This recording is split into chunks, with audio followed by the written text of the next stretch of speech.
Vamos lá, pessoal, boa tarde para quem está aí, né? E vamos seguir na nossa disciplina.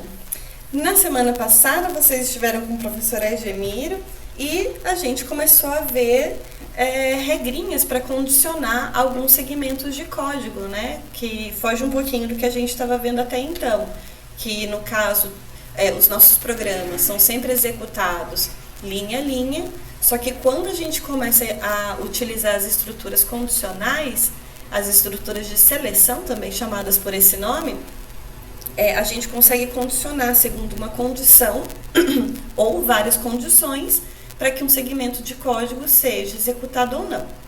Tudo bem? Antes da gente entrar na aula de hoje, que nós vamos começar estruturas de repetição, né? A gente vai ver essas três estruturinhas, o for, o while e o do while. Eu estava conversando antes com o professor Argemiro e eu dei uma olhadinha nas resoluções de vocês do URI. E eu vi que poucas pessoas fizeram tentativas ou então, de fato, resolveram a lista. Eu queria ver com vocês. Vocês realmente não tentaram? Estão tendo algum problema com relação à plataforma? Queria ouvir um pouquinho, porque é muito importante vocês estarem praticando, fazerem os exercícios, porque é só com a prática que a gente vai abrindo a cabeça, vai vendo, né, os detalhes da programação, possíveis erros e vendo rodar também, que é bem legal, né? Tá todo mundo tentou, entrou e não finalizou, é por isso que eu tô vendo tudo em branco lá. Oi, Joyce, boa tarde, Boa tudo tarde, bem? Alessandra, tudo bem Boa e tarde, você? tudo bem, boa tarde a todos. Então, o Uri, eu tô chorando com o Uri. Por que, Alessandra? O Uri é muito chato, ele não aceita os meus programas. Eu faço primeiro no Code Blocks para tentar ver qual vai ser a estrutura que eu vou usar. Aí quando eu vou passar pro Uri, ele não aceita. Tanto que eu submeti uma até agora há pouco e foi aceita por um erro que eu estava quebrando a cabeça. Era um espaço entre o sinal de igual. Eu não deixei espaço. E aí ele não aceitou. E todos os programas que eu estava fazendo de acordo com o que o Uri estava pedindo, eu estava fazendo primeiro no Code Blocks para poder desenvolver, para depois mandar para lá. E aí ele não aceita printf e os meus programas estavam todos cheios de printf. Mas ele tem que aceitar o print-chefe, Alessandra. Você Então, se sabe certificou de quando. mudar a linguagem?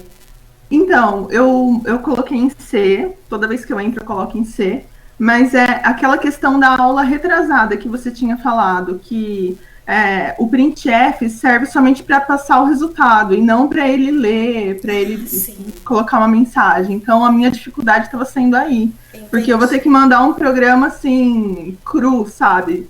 Só com o que ele pede mesmo, só É com a isso mesmo. informação. Então, a minha dificuldade é essa, porque eu estou programando e estou enriquecendo com detalhes. E na hora de passar para o URI, ele não aceita esses detalhes. É por isso que eu estou penando um pouquinho com ele. Como você está fazendo no Code Blocks antes, aí você tem a interação, né, de apresentar mensagem para o usuário pedindo um valor e eu acho que é exatamente isso, né, que Uhum, no URI ele não aceita, aí tem que colocar só os SKFs diretamente. exatamente. Essa está sendo a minha dificuldade. Então, eu estou penando um pouquinho porque tem alguns detalhezinhos, assim, questão de espaço, questão de barra N, que às vezes eu coloco um espaço, ou eu tiro o espaço, não aceita. Então, está sendo isso. Então, eu estou programando de novo no Code Blocks, do jeito que o Uri pede, e estou jogando lá. Então, tem um monte de submissão que eu mandei, assim, e não aceitaram. Então, eu estou tentando rodar de novo, mas eu acredito que até o final de semana eu consigo terminar as listas. Tudo bem, Alessandra, não é para pressionar vocês em relação à data de entrega, não. Eu só fiquei um pouco preocupada se vocês estavam tendo algum problema que a gente poderia ajudar, né? Ou então que Uhum. não estavam tentando, aí isso é preocupante. Não, sim, não, eu tô tentando, mas eu tô penando, mas tá dando certo. Tá, mas é normal, viu, Alessandra? Não desanima não, porque Tá bom. essa falta de interação com o usuário que acontece no URI, a gente acaba não fazendo nesse formato quando a gente está programando para um usuário real. precisa dessa exato, interação, né? De você situar o usuário para saber o que ele precisa digitar, o que é esperado de entrada, isso é normal. Mas aí com o tempo você vai exato. pegando o jeito também do Uri. Isso. Aquele do lanche, eu fiz assim o maior marketing, assim, sabe? Com o da lanchonete. Que E ele não legal. aceitou. E aí eu tive que tirar tudo. Aí só deixar o scanf para ele poder aceitar e aí foi, aí rodou. Mas essa falta de interação mesmo que está sendo a minha dificuldade, mas eu tô pegando o jeito. Ai, maravilha. Qualquer coisa também, uma sugestão, Alessandra, quando você faz no CodeBlocks e vai passar para o RI, você pode colocar o barra barra na frente das linhas do printf para deixar comentado. Aí você Ah, não precisa fazer perfeito. tanta modificação. Ele está Ah, perfeito. submetido, mesmo que ele desconsidere essas linhas de interação com o usuário, não tem problema. Ah, legal. E você quando recebe, você consegue ver a estrutura? Eu consigo, sim. São vários, Ah, né? perfeito. O que eu fiquei preocupada é porque, assim, são duas listas já disponíveis para vocês realizarem. Ele Uhum, apresenta para mim, de uma forma, num resumo, são vários quadradinhos, né? Especificando em cima qual é o exercício e para quem fez alguma submissão e não deu certo, ele aparece vermelho para mim. Se uhum, a submissão foi correta, foi completa, ele aparece verdinho. O que eu tô achando uhum, estranho, deixa eu até confirmar com você, Alessandra, da primeira uhum. lista, que era de teste e adaptação, você submeteu algum? Não, a primeira lista não, Tá. porque na hora que eu vi já tinham três listas, aí eu já fui para a lista do dia 26. Ah, Falei, teste de maravilha. adaptação, talvez seja por isso a minha dificuldade, porque eu não passei pelo teste de adaptação. Não, mas ia ser praticamente a mesma coisa, só utilizando estruturas diferentes, não tem problema. Porque quem está Uhum, aparecendo aqui para mim, olha, da lista de estruturas condicionais, tem uma submissão sua, duas do Lucas e 6 do Vinícius. Aí eu acho que uhum. você está com probleminha em duas últimas, né, Vinícius? Aí se tiverem problema, por favor, falem com a gente. É isso mesmo, né? Os dois últimos que eu coloquei lá, que é o Escolha Difícil e o Exercício Tempo do Duende, eles ficaram com erro de apresentação e eu não consegui achar. Tá, Mas depois eles eu estão até dou rodando uma. no CodeBlocks. Maravilha. É só para confirmar, se tiver alguém que tenha já submetido algum, mesmo com erro ou completo, me falem porque não está aparecendo para mim. Então é isso que eu fiquei preocupada, de vocês não estarem nem tentando fazer o exercício. Aí não pode, tem que fazer. Beleza. Tem algum prazo, assim, para poder terminar essas listas, para eu poder encaixar certinho? Assim, a minha pretensão é enviar até terminar elas até o final de semana, para poder submeter todas. Tá, essa lista estava marcada com o final para a data do dia 7/12, que é segunda-feira que vem. Caso vocês Perfeito. tenham algum problema de prazo e queira que estenda um pouquinho mais o prazo, não tem problema não. Tá, essa do dia 26, correto? Isso mesmo. Ah, Porque a perfeito. terceira lista, na verdade, ela estava criada, mas ainda não está nem aberta, eu acho que para vocês fazerem, eu acho que ela abre hoje, se eu não me engano. Ela tá aberta hoje, abriu hoje. Tá, mas se vocês tiverem problema com prazo, não tem problema, a gente pode estender. O que vai acontecer é que as próximas listas, quando a gente estiver chegando na finalização do nosso semestre letivo, que a gente não consegue estender tanto, porque daí é questão de prazo de fechamento da disciplina. Uhum, Tá bem? Mas ok. enquanto isso não tem problema. Eu já estava esperando mesmo que vocês pedissem para estender, porque a adaptação com ele é meio chatinho, mas não tem problema. Não, mas sem problemas. Então tá ok. Então até o dia 7 eu garanto que eu envio a do dia 26 e a do dia 3 também. Sem problema. A Isabela colocou que não conseguiu fazer a lista, só dá erro de apresentação. Fui tentar até fazer o mais simples lá do Hello World no problema do Uri, mesmo empenei até para entender que tinha que colocar o barra N no final. Isabela, é da primeira lista ou é da segunda, que é de estruturas condicionais?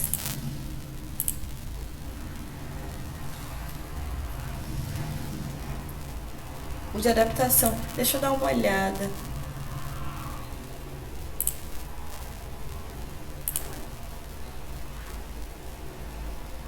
Engraçado, Isabela, que o seu não tá aparecendo para mim nem como submetido. Depois, faz o seguinte, se você quiser mandar o código até por e-mail, manda pra gente que a gente dá uma ajuda para vocês nessa adaptação, pelo menos para mostrar para vocês o que tá dando de problema. Tá bem. Maravilha. O que eu tô achando engraçado é que não. Eu tô perguntando pra vocês porque eu utilizei o URI no semestre passado.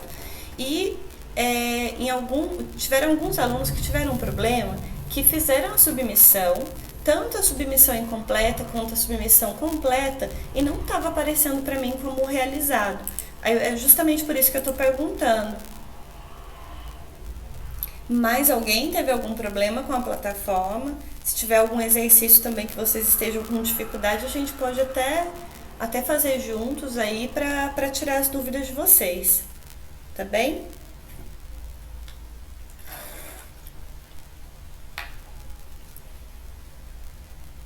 Tudo certo, Laura? Joyce, Oi? o meu não é. A minha dúvida não é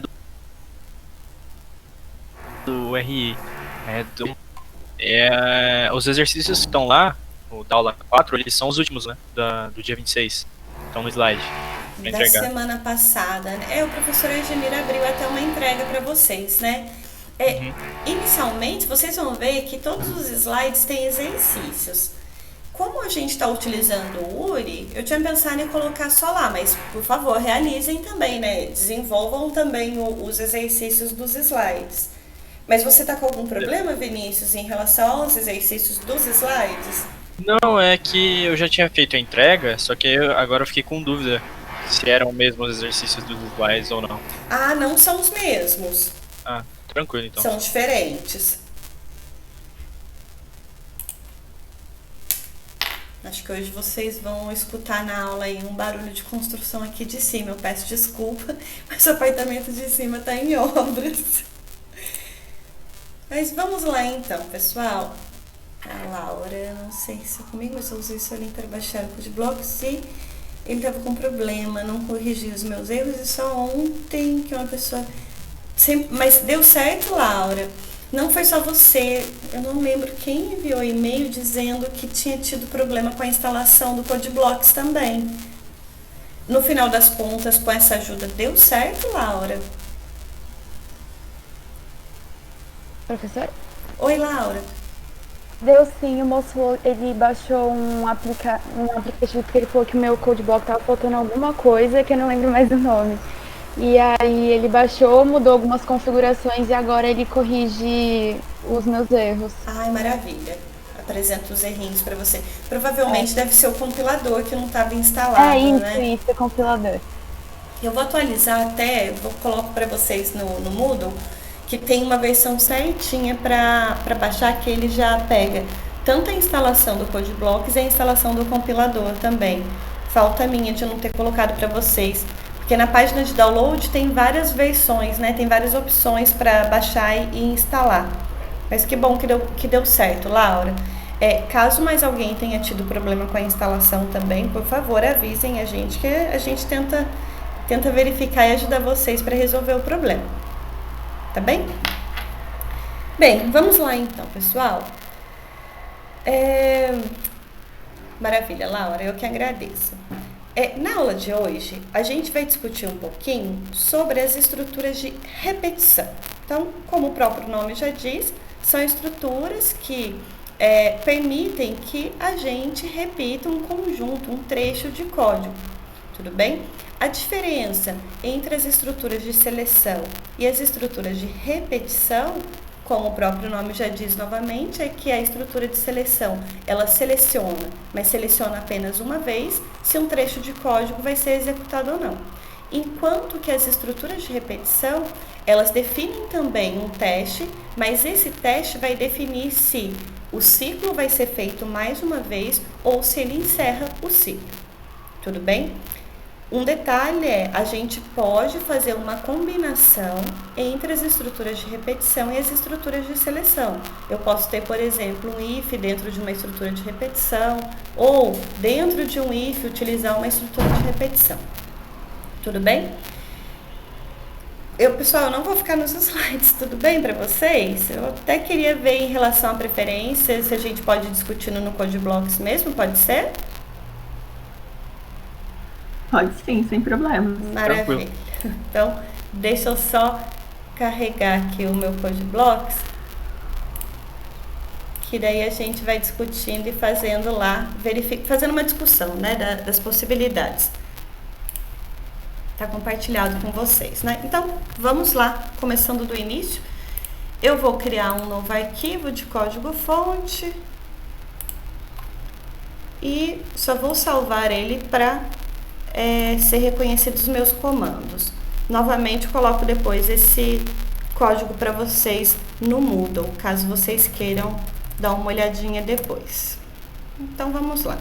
Antes de mais nada, como sempre, né, vou montar a estrutura padrão do meu programa, então as minhas bibliotecas. Lembrando que sem as bibliotecas, principalmente essa, né, stdio.h, a gente não consegue fazer as operações de entrada e saída. Vou deixar só ela por enquanto. Vou definir minha main e vou colocar o return 0. Então, por enquanto, a gente só tem a estrutura padrão do nosso programa em si. Tudo bem? Fazendo só um apanhado, né, trazer um pouquinho do if else que vocês viram na semana passada, que daí a gente já entra nas estruturas de repetição. Vou colocar um exemplo aqui. Eu quero fazer, por exemplo, a validação se a idade de uma pessoa, se uma pessoa é maior de idade ou não.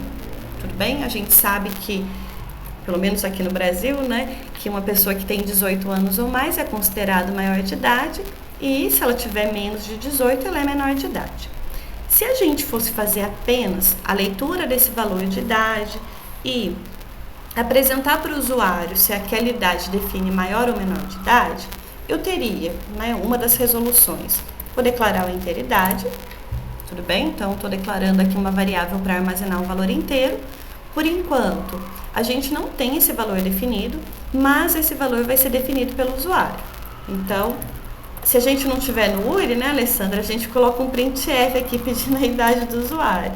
Vou pedir a idade e, na sequência, vou fazer um scanf aqui, rapidinho, só para a gente fazer essa ligação entre os dois tipos de estruturas. Então, tenho uma idade, scanf%d, e vou colocar na idade. Tudo bem? Aí vem a necessidade da gente utilizar uma estrutura de seleção, uma estrutura condicional. Eu não posso simplesmente colocar o meu printf aqui e colocar que a pessoa é maior de idade. Por quê? Porque essa minha linha vai ser condicionada a ser executada apenas se essa idade tiver uma característica, ou seja, se ela se enquadrar numa condição que defina essa pessoa como maior de idade. Aí a gente define então o nosso if, né? Se quem que eu vou analisar é a idade e qual é a característica, qual que é o teste que eu preciso fazer com esse valor, se ela é maior ou igual a 18. Tudo bem? Então, maior ou igual a 18, a gente define o printf, fechei o meu if e poderia colocar um else aqui, que é o complemento, com um printf que é menor de idade. Tudo bem? Nada me impediria também de tratar primeiro uma pessoa menor de idade, então teria que idade menor do que 18, ele é menor de idade, e se não, ou seja, se não for menor do que 18, ele vai ser maior ou igual, então ele é maior de idade. Tudo bem? Até aqui? Tudo certo. Mas e se a gente quisesse, ao invés de só apresentar para o usuário, essa verificação, né, se é menor ou maior de idade? Vamos supor que a gente colocou esse programa para rodar e o nosso usuário entrou com um valor menos 10. Menos 10 é um valor válido para a idade? O que vocês acham? Que isso pode acontecer, né? O nosso usuário sem querer digitou um menos, ou ainda o nosso usuário foi lá e falou, deixa eu ver se esse programa está verificando todos os possíveis erros. Vocês concordam comigo que com a estrutura if, else ou switch case, a gente não consegue fazer uma validação e prender o usuário para a gente só aceitar um valor válido? Ou, se for inválido, a gente pede de novo, fala, olha, usuário, o seu valor está errado. Para isso, a gente precisa de um ciclo. Tudo bem? Até aqui? Tudo sim. Maravilha. Porque olha só, cai no problema da resposta que a gente espera. Se eu perguntar, vou utilizar você mesma, Alessandra. Vou pedir para a Alessandra. Alessandra, me dá um valor par. 22. 22, aí eu analiso. 22 é par, então eu posso aceitar.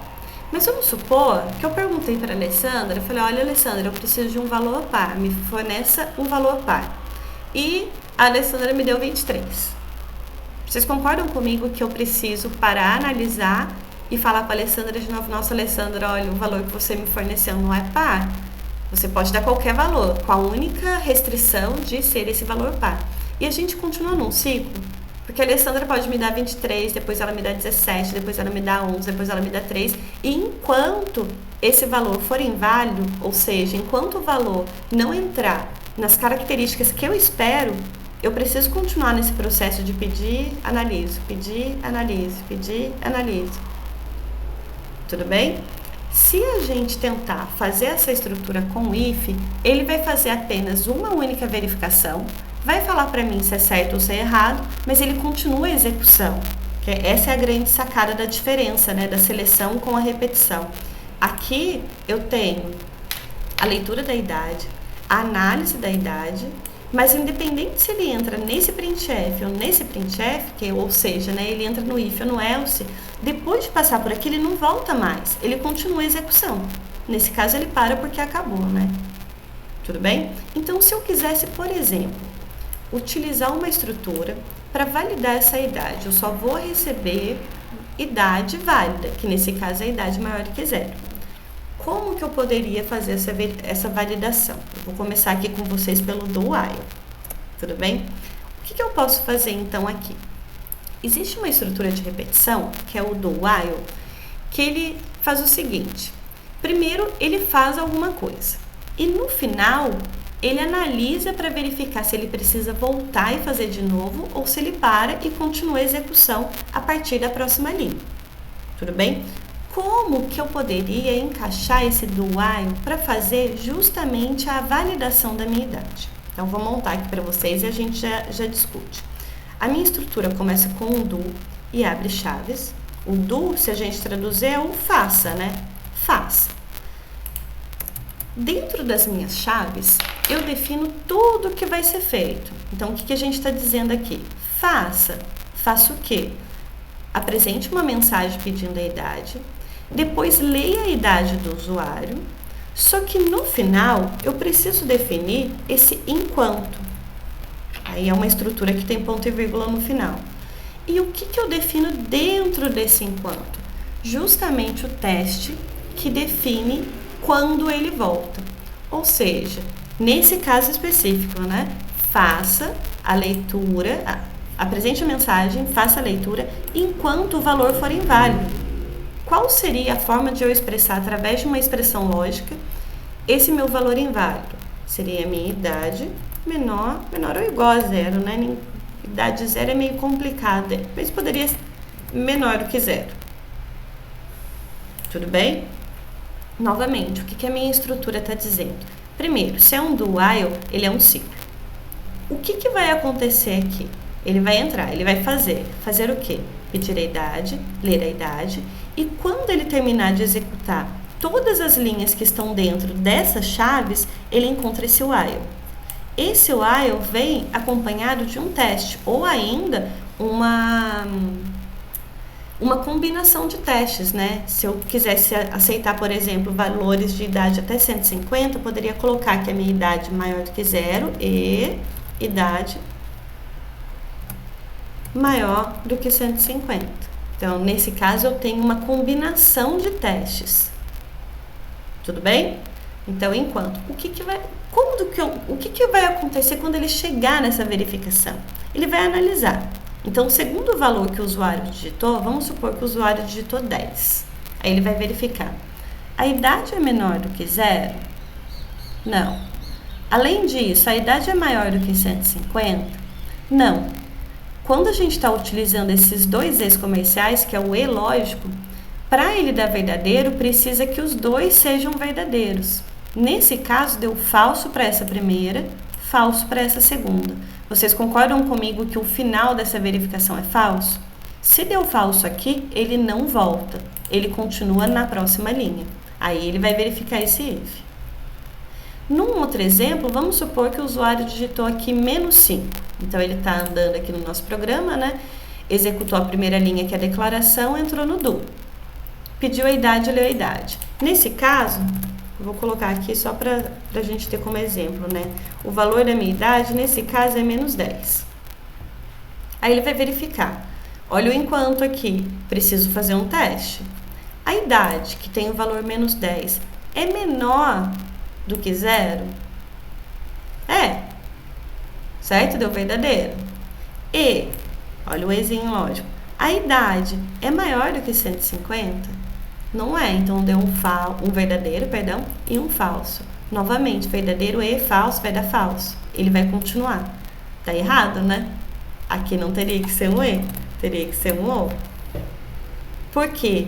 Porque independente de ele entrar nessa validação ou nessa validação, se uma das duas derem verdadeiras, ou seja, se o valor for inválido por menor do que 0 ou por maior do que 150, ele tem que voltar. Tudo bem? Nesse caso, ele volta aqui e faz tudo de novo. Deixa eu colocar para rodar, para vocês verem executando, que eu acho que vai ficando mais fácil. Só um minutinho que eu preciso trocar,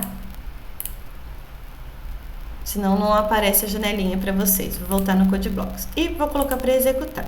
Então, olha só.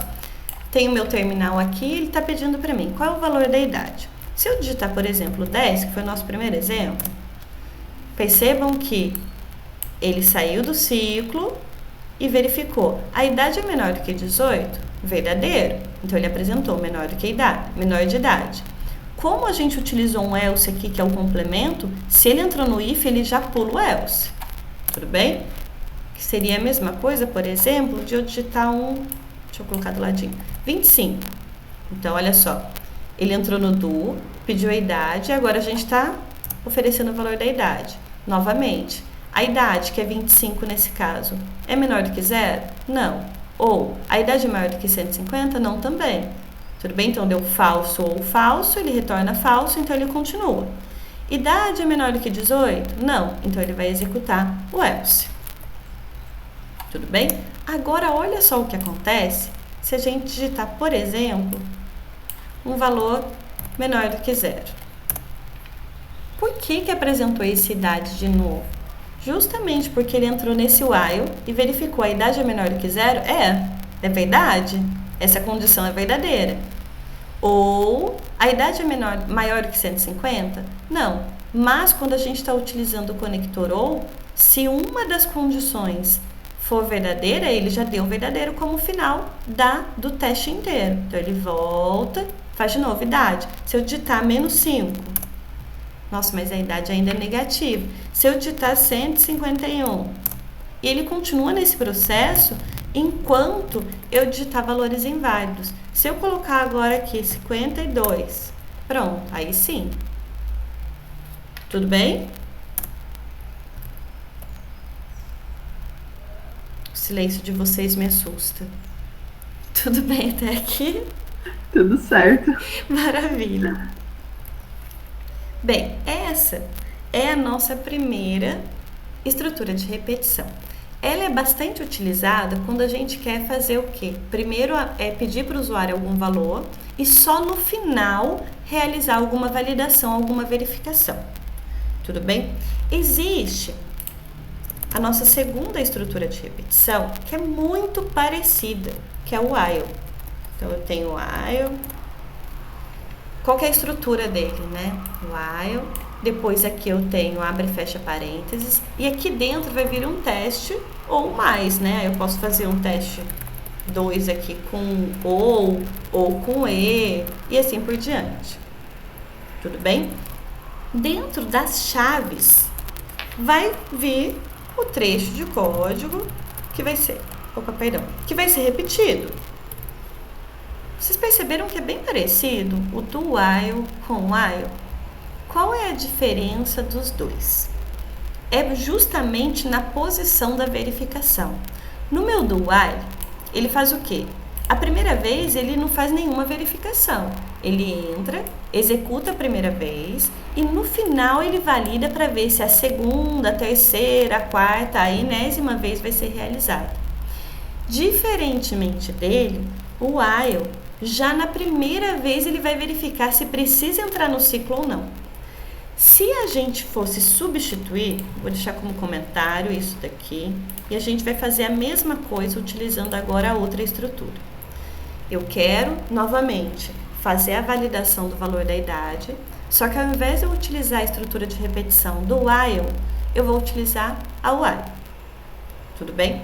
Então, o teste vai ficar o mesmo, né? Então, enquanto a minha idade for menor do que 0, ou a minha idade for maior do que 150, eu vou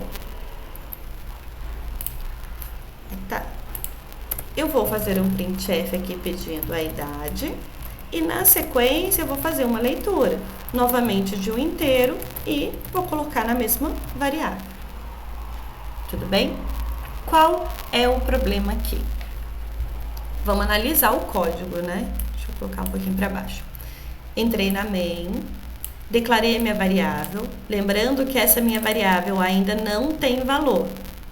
Vou na próxima linha, considerando que isso aqui, esse trechinho de código está comentado, então ele vai pular e ele vai chegar nesse while. Quando ele tentar fazer essa validação, idade menor do que 0, vocês percebem que até esse momento eu não tenho nenhum valor para idade? Idade não tem valor ainda, ele só tem lixo de memória. Tudo bem? Então, ele nem chega a entrar no meu while. Ele pode até entrar por um erro, né? Mas não é certo que ele entre.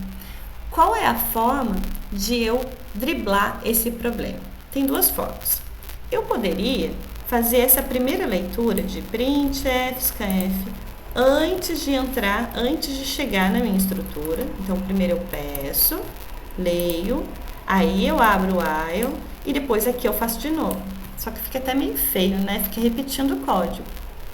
Ou então eu posso fazer o seguinte, eu posso dizer que inicialmente a minha idade vai ser, por exemplo, -1.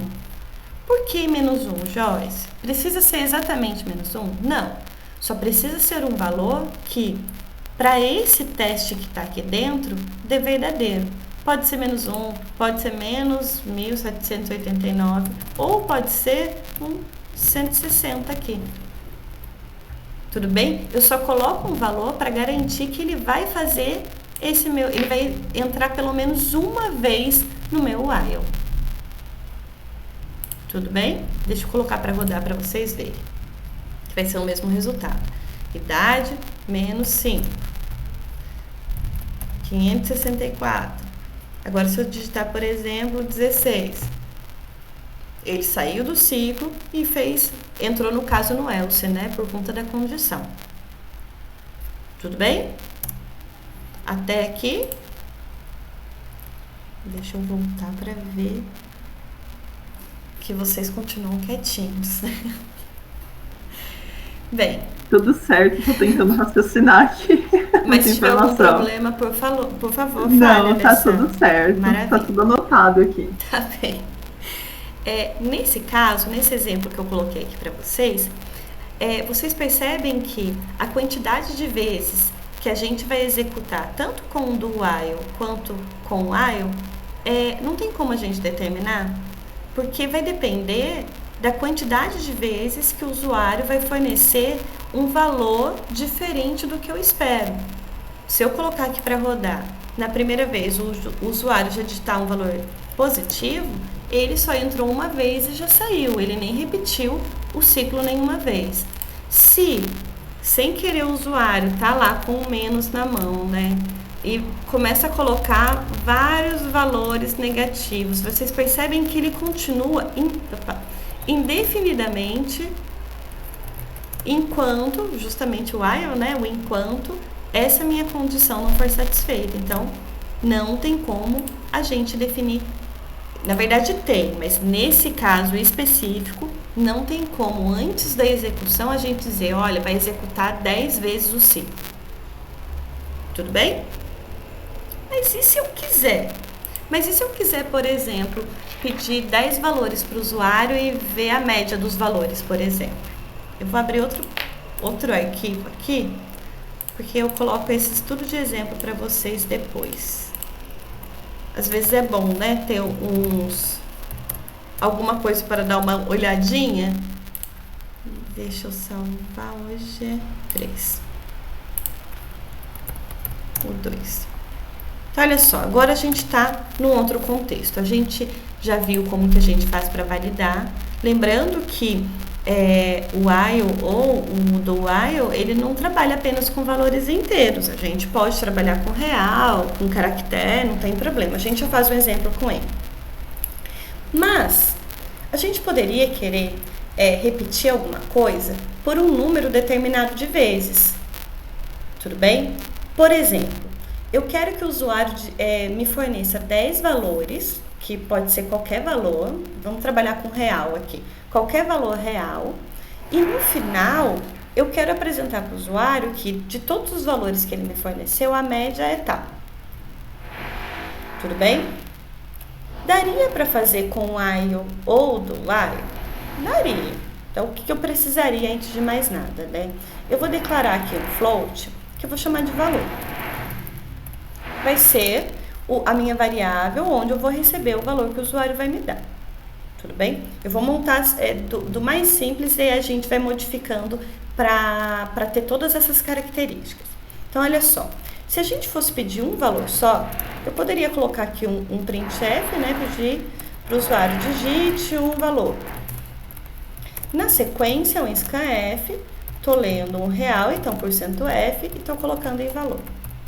Se a gente colocar para rodar nesse formato, a gente vai ver que ele vai pedir apenas um valor. Tudo bem? Porque a gente não tem a definição de nenhuma estrutura de repetição. Ele vai executar linha a linha, então declara, pede, lê e termina. Tudo bem? Então, vou colocar aqui para rodar, olha, digitei o valor 3. Pronto, ele finalizou. Mas não é isso que nós queremos. Eu quero que essas duas linhas sejam executadas 10 vezes. Aí agora vem a questão, né? Nossa, mas se eu faço qualquer tarefa 10 vezes, ou qualquer número de vezes, eu preciso ter uma forma de controlar quantas vezes eu já executei. Tudo bem? Para isso, eu vou declarar aqui um contador inteiro. Vou chamar de cont e inicialmente esse meu valor cont é 0. Por que 0? Porque inicialmente eu não pedi nenhum valor. Tudo bem?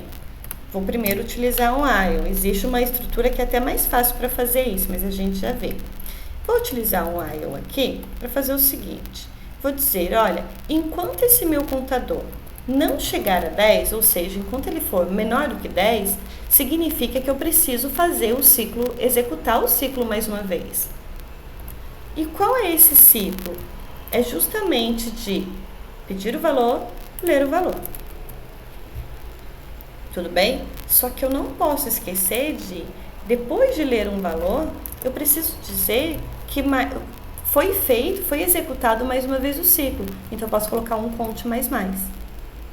Tudo bem esse cont mais mais, pessoal? Não lembro se a gente falou sobre ele.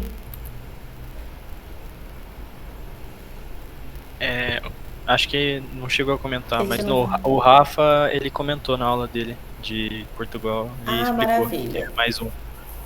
E tá claro isso para todo mundo? O mais mais? Pode ser mais mais, pode ser menos menos. Obrigada, Vinícius. Tudo bem? Eu vou colocar aqui como comentário, só para vocês saberem que o cont mais mais é exatamente a mesma coisa de escrever cont igual a cont mais 1. Ou seja, eu estou incrementando o valor daquela variável. Se está em 0, vai para 1, se está em 1, vai para 2, se está em 2, vai para 3 e assim por diante, sempre de 1 em 1. Tudo bem? A mesma coisa aconteceria se eu fizesse um menos menos, só que ao invés de incrementar, ele decrementa. Se tivesse em 0, vai para menos 1, depois de menos 1 para menos 2 e assim por diante. Tudo bem? Nesse caso, mais, por quê? Eu acabei de ler mais um valor, então eu tenho que contabilizar que mais um valor foi lido. Tudo bem? Vamos colocar para rodar para ver se está certo mesmo, né? Se a professora aqui não está falando um monte de bobeira para vocês. Então, digite o valor. Para ficar mais fácil o controle, eu vou colocar até na sequência. O primeiro valor é 1, ele pediu de novo. 2, pediu de novo. 3, 4, 5, 6, 7, 8, 9, 10 e acabou. Tudo bem? Então, como que esse controle está sendo feito? É justamente nesse meu teste no while. Ele entrou, vamos colocar de novo. Pediu o valor e o cont Vamos fazer o seguinte, antes de eu colocar o printf aqui do valor, eu vou colocar uma informação só para a gente ver o que está acontecendo. O valor de cont. Vou colocar aqui um cont igual 1% de e um barra n, só para não ficar tudo grudado. E vou apresentar o valor de cont, só para a gente ver o que está acontecendo dentro da estrutura.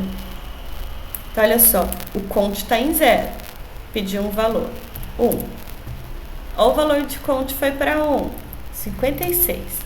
O cont foi para 2, 78. A gente pode dar quaisquer valores, né? E ele está controlando ali. Por que quando o cont é 6, ele faz de novo? Porque não chegou no limite que a gente determinou.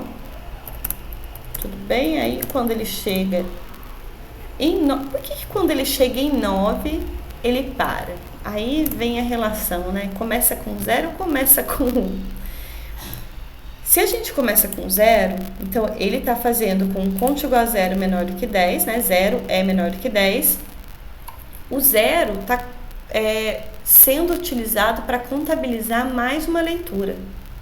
Tudo bem? Se a gente contar, não está presencial, não dá para mostrar os dedos para vocês, né? Mas se a gente fizer com os dedinhos aí, começando em 0, o 0 contando como um valor, e a gente for contando, né? 0, 1, 2, 3, 4, 5, 6, 7, 8, 9. Quando a gente chega no valor 9, nós já fizemos 10 operações. Tudo bem? Joyce, tá estranho. Deixa eu começar com 1, então. Se eu começar aqui com o meu cont igual a 1, eu só preciso garantir que o meu while vai ser de cont menor ou igual a 10. Porque daí, de novo, né? 1, 2, 3... Se a gente for só até menor do que 10, ele vai fazer só 9 vezes. Tudo bem?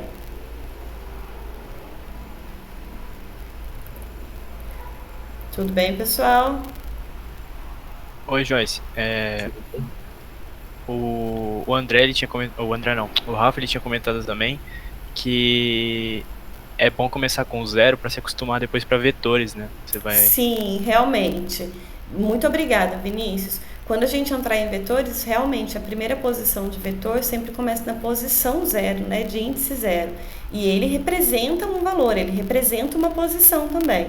Então, até, vamos lá mudar. Melhor a gente já ir acostumando, já com 0 e menor do que 10. Só tenham em mente que, por que não está indo até 10, não vai fazer 10 vezes? Vai sim, né? O 0 aqui está representando um valor do cont onde já foi executado um ciclo.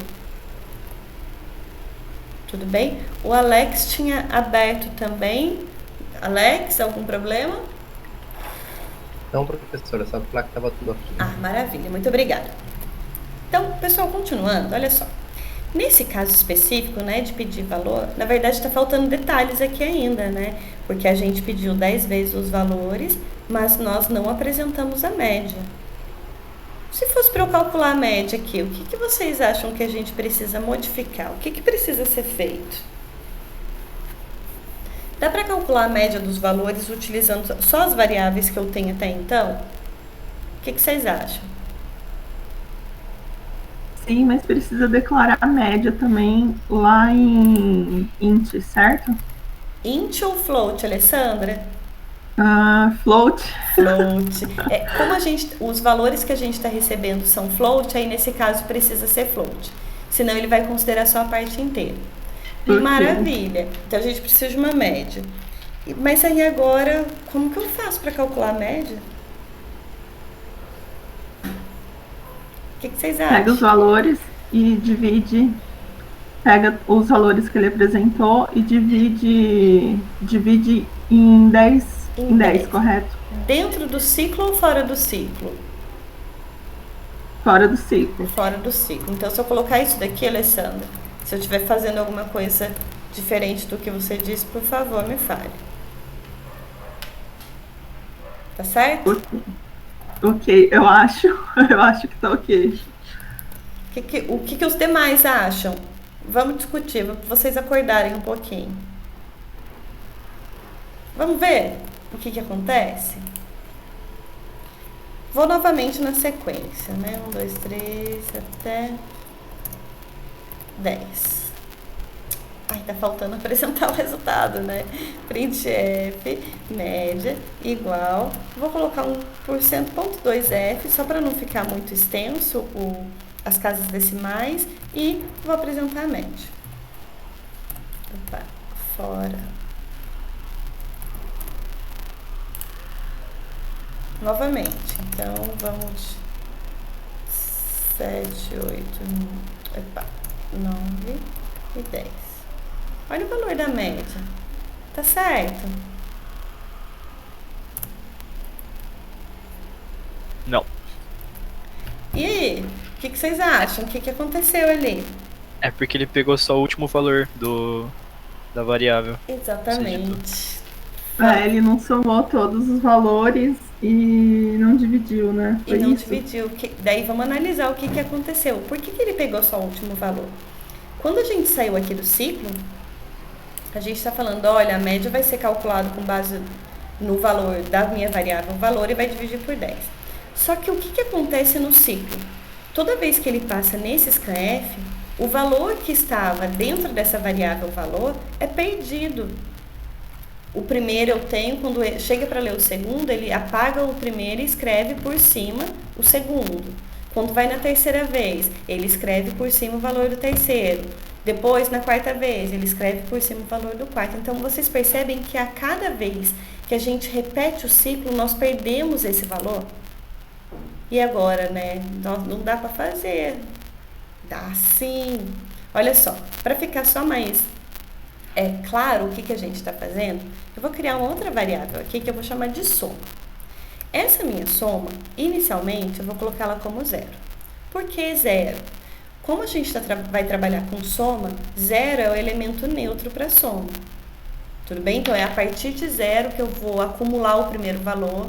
Aí, com o primeiro valor, eu acumulo com o segundo também.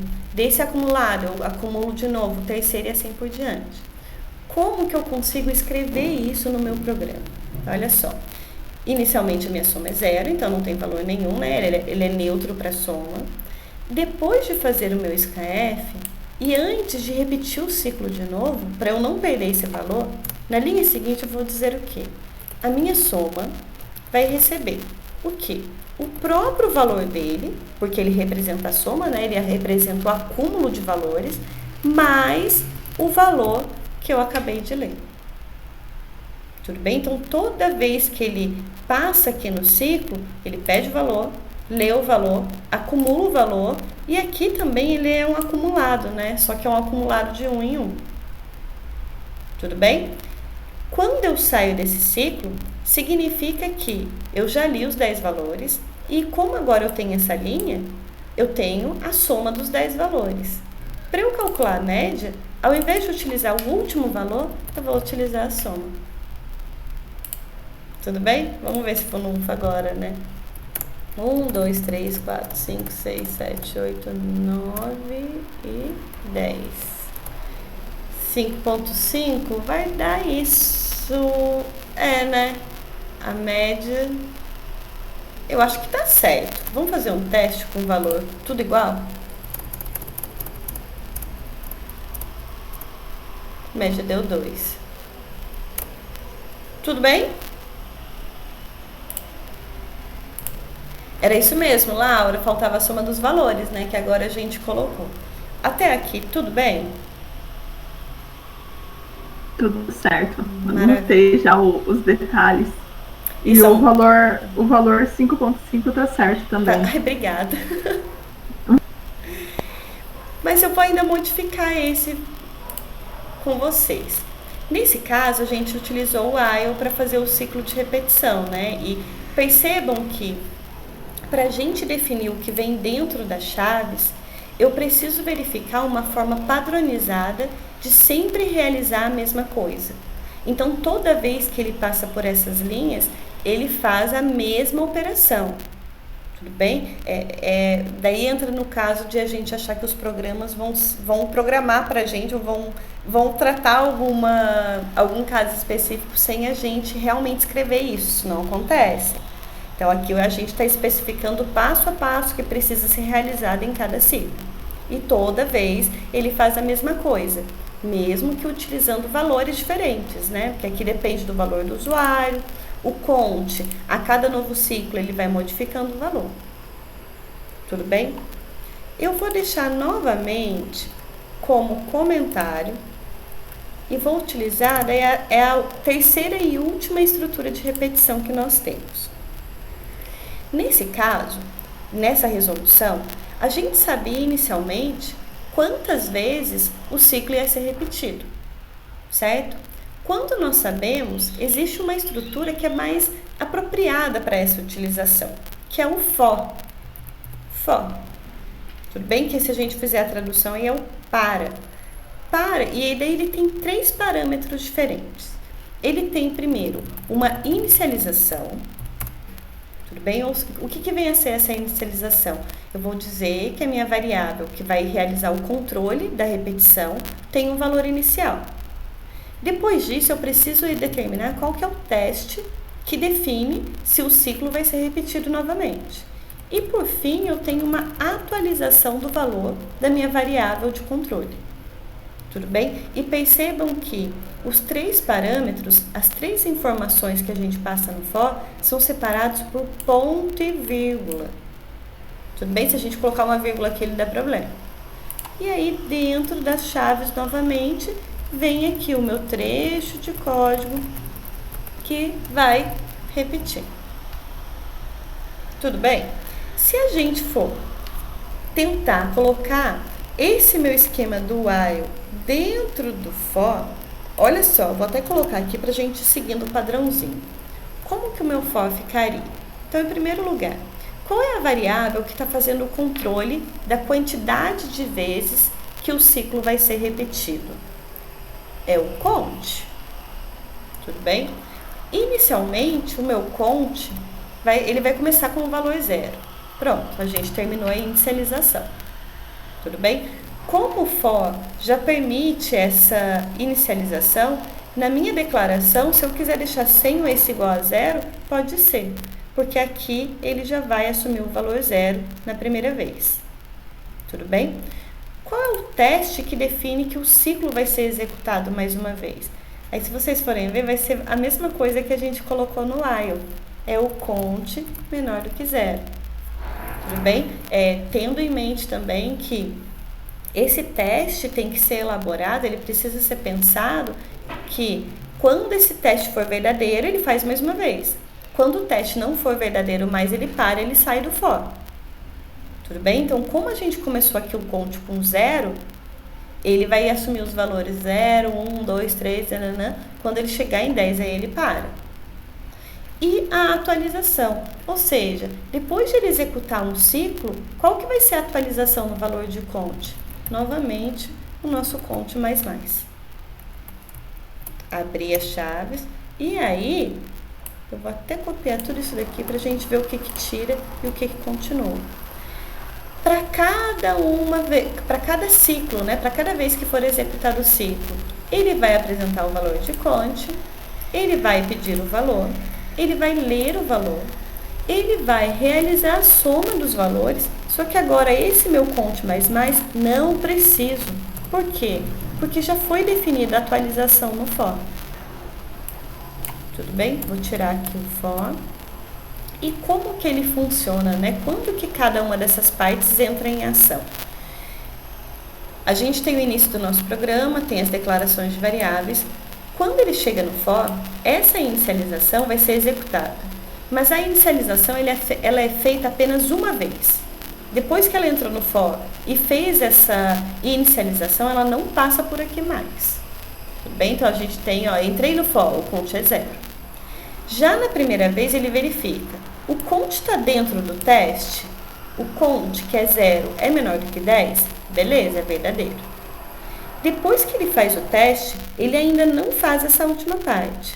Ele vai executar esse printf, o próximo printf, o scanf, realizar a soma. Quando ele chega nesse fecha-chaves, ele pensa, espera aí, eu terminei de executar um ciclo. Aí ele faz o count mais.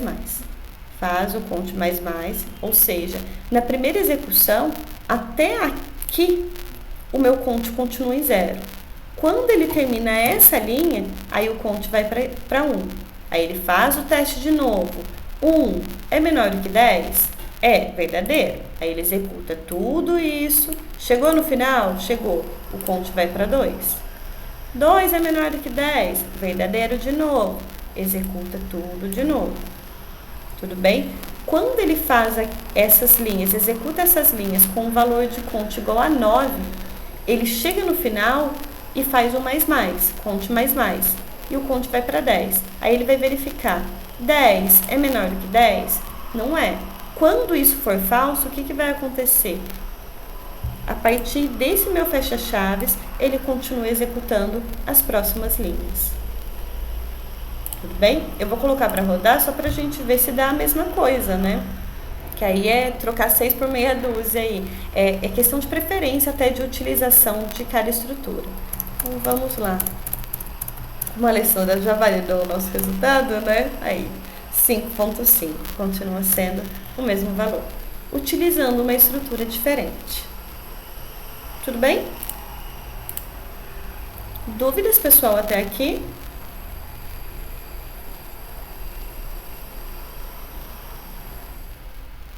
Não, nenhuma. Aqui tá tudo certo. Maravilha. Por enquanto. Por enquanto. Não, mas vai continuar nesse estado ainda, Alessandra. Com isso, pessoal, a gente fecha as 3 estruturas de repetição. Então, nós temos o for, o while e do while. Tudo bem? Só para mostrar, queria mostrar mais 2 exemplos para vocês. São as mesmas estruturas. Essas são as nossas estruturas de repetição. Deixa eu até dar uma andadinha nos slides com vocês, só para ver se eu não esqueci de falar nada com vocês. Então, novamente, né? As estruturas de repetição. Barulho aqui tá tenso. As estruturas de repetição são essas 3. Eu tenho o for, o while e do while. O for, ele é utilizado preferencialmente quando nós já temos a quantidade já determinada de vezes que o ciclo vai ser executado. Pode ser 10 vezes, 5 vezes, 50 vezes, independente da quantidade. O while e o do while são bem parecidos, com a diferença de que o primeiro, ele pode ser executado 0 vezes ou mais, enquanto que o do while, ele pelo menos uma vez vai ser executado. O teste é no final, o teste é no início. Bem, né, segundo o Deitel, tem até essa referência para vocês nos materiais complementares. A nossa estrutura de repetição, ela permite ao programador especificar uma ação que deve ser repetida enquanto uma determinada condição for verdadeira. É bem importante que vocês tenham sempre isso em mente. Quando a gente repete alguma coisa, a gente precisa definir 2 informações principais. Até quando que repete e o que repete. Tudo bem? Se a gente for pensar na nossa vida mesmo cotidiana, se a gente vai fazer alguma coisa repetidas vezes, a gente tem em mente quantas vezes a gente vai fazer aquilo. Tudo bem? Ou pelo menos qual é a condição que eu testo para verificar se eu faço aquilo de novo ou não. Tudo bem? Pensa nas nossas aulas. A gente determinou que quando for quinta-feira, às 2h40, nós temos o compromisso de entrar na plataforma e ter a nossa aula. Certo? A gente está determinando um ciclo de repetição. Então, todo dia a gente vai pensar, né? Hoje é segunda-feira. Tenho que fazer alguma coisa? Não. Terça também não. Quarta também não. Hoje é quinta. Então, o teste deu verdadeiro. A gente faz todo o processo, né? De ligar o computador, entrar no Moodle, entrar na aula e as demais sequências que a gente segue. Tudo bem? A gente vê que a programação está muito próximo, né? Do que a gente faz na vida real, só que tem os tintim, né? Que a gente precisa definir. Bem, a nossa estrutura de repetição, independente de qual, pode ser utilizada quando um ou mais comandos precisarem ser repetidos de uma forma padronizada, porque se está no ciclo, toda vez, pode ser um ciclo de 1 vez, 2 vezes, 10 vezes, 1000 vezes, vai ser executado sempre da mesma forma. Ainda em relação, né, às nossas estruturas de repetição, elas permitem a realização de loops. Tudo bem? O que são os loops? São os nossos ciclos, é a repetição de um segmento de código. Já mostro para vocês que dá para a gente definir loops infinitos também. Tá bem? A gente já volta para o Code Blocks. A repetição, sempre no mesmo formato, ocorrerá enquanto o teste da condição for verdadeiro. Então, atentem-se para esse teste. Se o teste for verdadeiro, faz uma vez, mais uma vez. E se for falso, ele vai pular aquele trecho de código e continua a partir da próxima linha. A gente pode utilizar uma variável para controlar o número de repetições, como é o caso do for, ou alguma variável dinâmica. Por que dinâmica? Porque depende de uma resposta do usuário, que vai determinar se a gente repete mais uma vez ou se finaliza o ciclo. Em relação ao for, então é uma estrutura que realiza loops com uma variável de controle no início. Por que essa variável de controle no início? Porque ela já está definida aqui nos parâmetros do for. Tudo bem? Geralmente, pessoal, não é sempre. A gente sabe a quantidade de vezes que vai ser executado, ou seja, 10 vezes, 50 vezes, 1000 vezes, independente do número. E qual é a forma de utilização? Então, eu sempre tenho for, abro parênteses para definir que são os parâmetros do for, e eu tenho que passar 3 informações. Inicialização, enquanto que a minha variável de controle inicializa, ela parte de quanto? Depois, qual é o teste que vai determinar se o ciclo é executado mais uma vez? E, depois de executar esse ciclo, qual que é a atualização que precisa ocorrer na minha variável de controle? E dentro das chaves, eu tenho o trecho de código. Lembrando que aqui dentro, a gente pode ter if, else, switch case, pode ter outro for, pode ter um while, aí é combinação. Aí o céu é o limite. Novamente, a inicialização vai determinar o valor inicial, o teste vai determinar a condição que vai ser testada para continuar ou não o loop, e a atualização define como a variável vai ser atualizada. Lembrando que se a gente não tivesse essa atualização, o valor dessa variável não é modificado. E aí pode acontecer de ficar num loop infinito. Tudo bem? Porque a variável não muda, o teste sempre é verdadeiro e vai ficar executando para sempre. Aqui um exemplo, só apresentando os valores de 1 até 90, de 1 não, de 0 até 99, porque quando é 100, ele sai. Ele vai executar 0, 1, 2, até 99. Nesse caso, olha só para vocês verem que a gente pode ir de trás para frente, de frente para trás, aí tudo depende do que a gente quer fazer. No slide anterior, a gente tem o valor inicial menor e vai andando de 1 em 1 até um valor maior. Mas a gente pode andar para trás.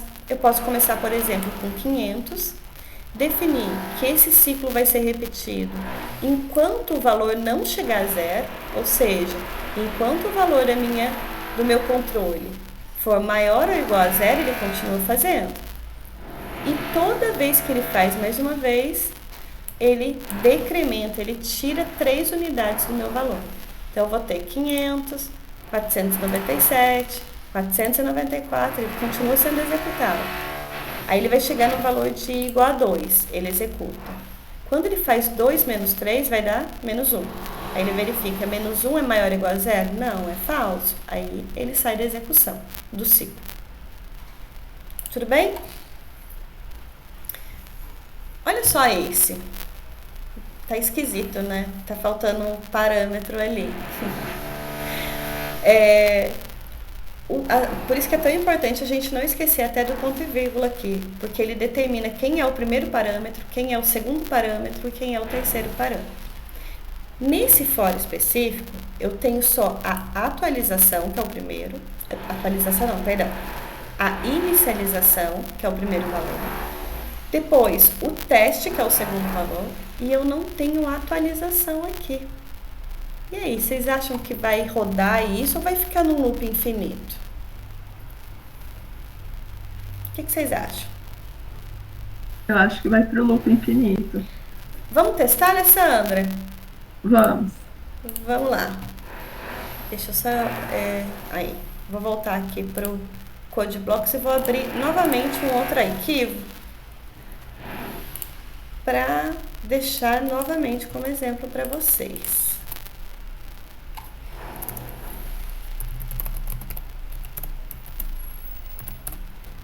E vou salvar 2, esse vai ser o 3. Então vamos lá, olha só. Se a gente voltar nos slides, a gente tem... Bom, nós temos uma variável A, está sendo comparada e inicializado com um caractere, então já sei que tem que ser um caractere, né? E depois a gente tem o printf de deseja continuar ou não e a leitura. Então vamos lá.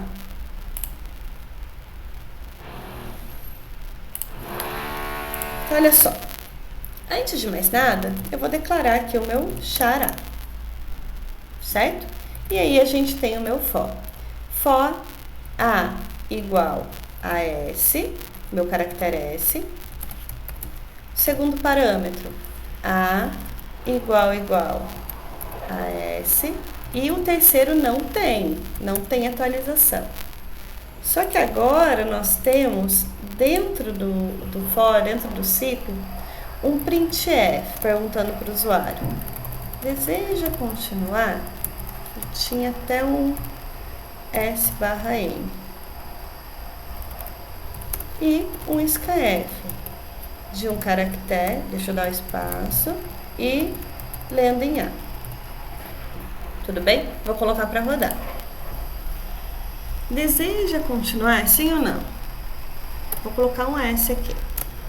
Deseja continuar? Vou colocando S. Enquanto for S, vocês percebem que o ciclo é repetido indefinidas vezes. Mas se eu colocar qualquer coisa diferente de S, ele para. Ah, entendi. Ele não fica infinito, então. Se não tiver... Ah, entendi. É porque agora que eu percebi, tem outra variável que, no caso, ele só continua se tiver o S. Se não tiver, se tiver outro caractere, ele para na hora. Exatamente. Perfeito. E olha só que interessante, Alessandra. Mesmo que a gente não tenha atualização como um terceiro parâmetro, a atualização está acontecendo dentro do ciclo. Porque a variável A está sendo inicializada, mas novamente, esse primeiro parâmetro, essa primeira informação vai ser utilizada só no momento que entra no ciclo. E por que foi em S? Justamente para que esse teste, na primeira vez, fosse verdadeiro. Então, tem o valor de A, na verdade não tem até então, né, na declaração. Coloquei S dentro de A. A tem o valor S? Tem, verdadeiro. Aí ele entra aqui no meu deseja continuar? Faz a leitura. Legal. Tudo bem? Se Tudo a gente certo. não tivesse isso daqui, ele vai ficar num ciclo infinito. Deixa eu mostrar para vocês. Não tá nem fazendo leitura, né?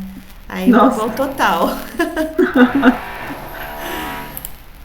Ou ainda, por exemplo, se a gente tivesse duas variáveis aqui, A e B, e o meu scanf estivesse lendo B, olha só como são detalhes mesmo, a gente precisa ter essa noção do que está sendo feito. Agora parece que está a mesma coisa, né? Então, sim, mas olha só o que acontece se eu digitar qualquer outra coisa. Por quê? O que diferiu aqui? A minha variável A, ela começa com S. E eu preciso que seja S para continuar, o teste define isso. Em algum momento, o valor de A muda? Não muda. Quem a gente está lendo aqui é B. Então, não tem atualização. Se não tem atualização, esse teste vai ser para sempre verdadeiro e ele continua executando indefinidamente. Ele continua para sempre. Aí é um caso, então, de loop infinito. Loop infinito. Ele não sai nunca. Eu posso querer que isso aconteça, né? Se eu quiser definir um loop infinito, eu poderia fazer isso daqui também. É estranho, mas tá certo se for essa a intenção, né? Eu abro um for que não tem inicialização, não tem teste, não tem atualização. Ele funciona normalmente, com qualquer valor. Mas eu vou ficar indefinidamente aqui, dando qualquer valor, e ele continua Se você colocar números também vai? Dá também. Porque daí ele vai ser considerado como um caractere, né? Não tem um valor numérico. Certo. E daí só se eu fechar mesmo o programa para ele encerrar. Caso contrário, ele vai continuar infinito. Tudo bem? É uma forma de definir um for infinito e um loop infinito, utilizando o for. Deixa eu voltar para ver se eu não esqueci de nada com vocês. Então, ele funciona, mas a gente não sabe quantas vezes. Então, por isso, até se a gente voltar nos slides, deixa eu voltar só para mostrar para vocês o geralmente, né? O geralmente a gente sabe quantas vezes. Ele é bastante utilizado quando a gente sabe, mas pode acontecer de não saber. Aí eu só preciso ter em mente, né, o que cada parâmetro, o que especificar em cada parâmetro, em cada informação do for. Deu uma travada. Bom, aí como a gente começou até comecei na ordem contrária com vocês. A gente viu o for, então geralmente a gente tem a variável de controle sabendo já quantas vezes vai ser definido. Tem uma variável no início que controla a quantidade de vezes, mas a gente pode também utilizar o while. Realiza loops com uma variável de controle. Qual que é a diferença básica, né, do while para o for? O while ele só tem um teste aqui. Então, se eu quiser fazer a inicialização da variável que controla o teste, eu preciso fazer aqui em cima. E se eu precisar atualizar o valor dessa variável do teste, eu tenho que fazer aqui dentro. Fica tudo separado. Tudo bem? É utilizado bastante quando a gente não sabe essa quantidade de vezes. Se a gente fosse montar, por exemplo, o mesmo exemplo do for, deixa eu mudar aqui de novo, que a gente acabou de montar no CodeBlocks, eu poderia, deixa eu dar Ctrl Z antes, né? Era isso que a gente estava utilizando. Então, está dependendo de A, valor inicial, teste e atualização. Eu poderia substituir essa minha estrutura por um while. Nesse caso, a inicialização fica antes do while. Depois, dentro dele, eu só tenho teste e a atualização já está sendo feita aqui. Então, se eu colocar agora para rodar, enquanto eu der S, ele continua. Se eu der qualquer valor diferente, ele para. Tudo bem? A gente vai vendo que é questão de preferência até da utilização da estrutura de repetição. Bem, Joyce. Oi. Tem alguma regra para essas estruturas de repetição? Para elas serem usadas em determinado programa, alguma coisa assim, parecida? Não tem, Alessandra. A única por questão de gosto, então. E tem assim, o que é mais apropriado também, né? Eu particularmente, é questão da minha preferência. Quando eu vejo que o programa está pedindo, por exemplo, olha, faça isso 10 vezes, faça isso 50 vezes, ou faça isso de 1 até 1000, ou de 1000 até 10. Na minha cabeça já vem o for, porque eu já sei, eu já delimito no início qual que é o limite, né? O início, o fim, e depois eu não preciso me preocupar mais com isso. Esse controle já está sendo feito dentro do for. Quando a resposta de se vai ser executado mais uma vez ou não depende de uma resposta do usuário, a gente tende mais a utilizar o while e o do while. Como que eu faço a escolha entre os dois? Se tiver que ser executado a primeira vez para depois testar, a gente pode dar preferência para o do while, porque ele faz primeiro, pega o valor e depois testa.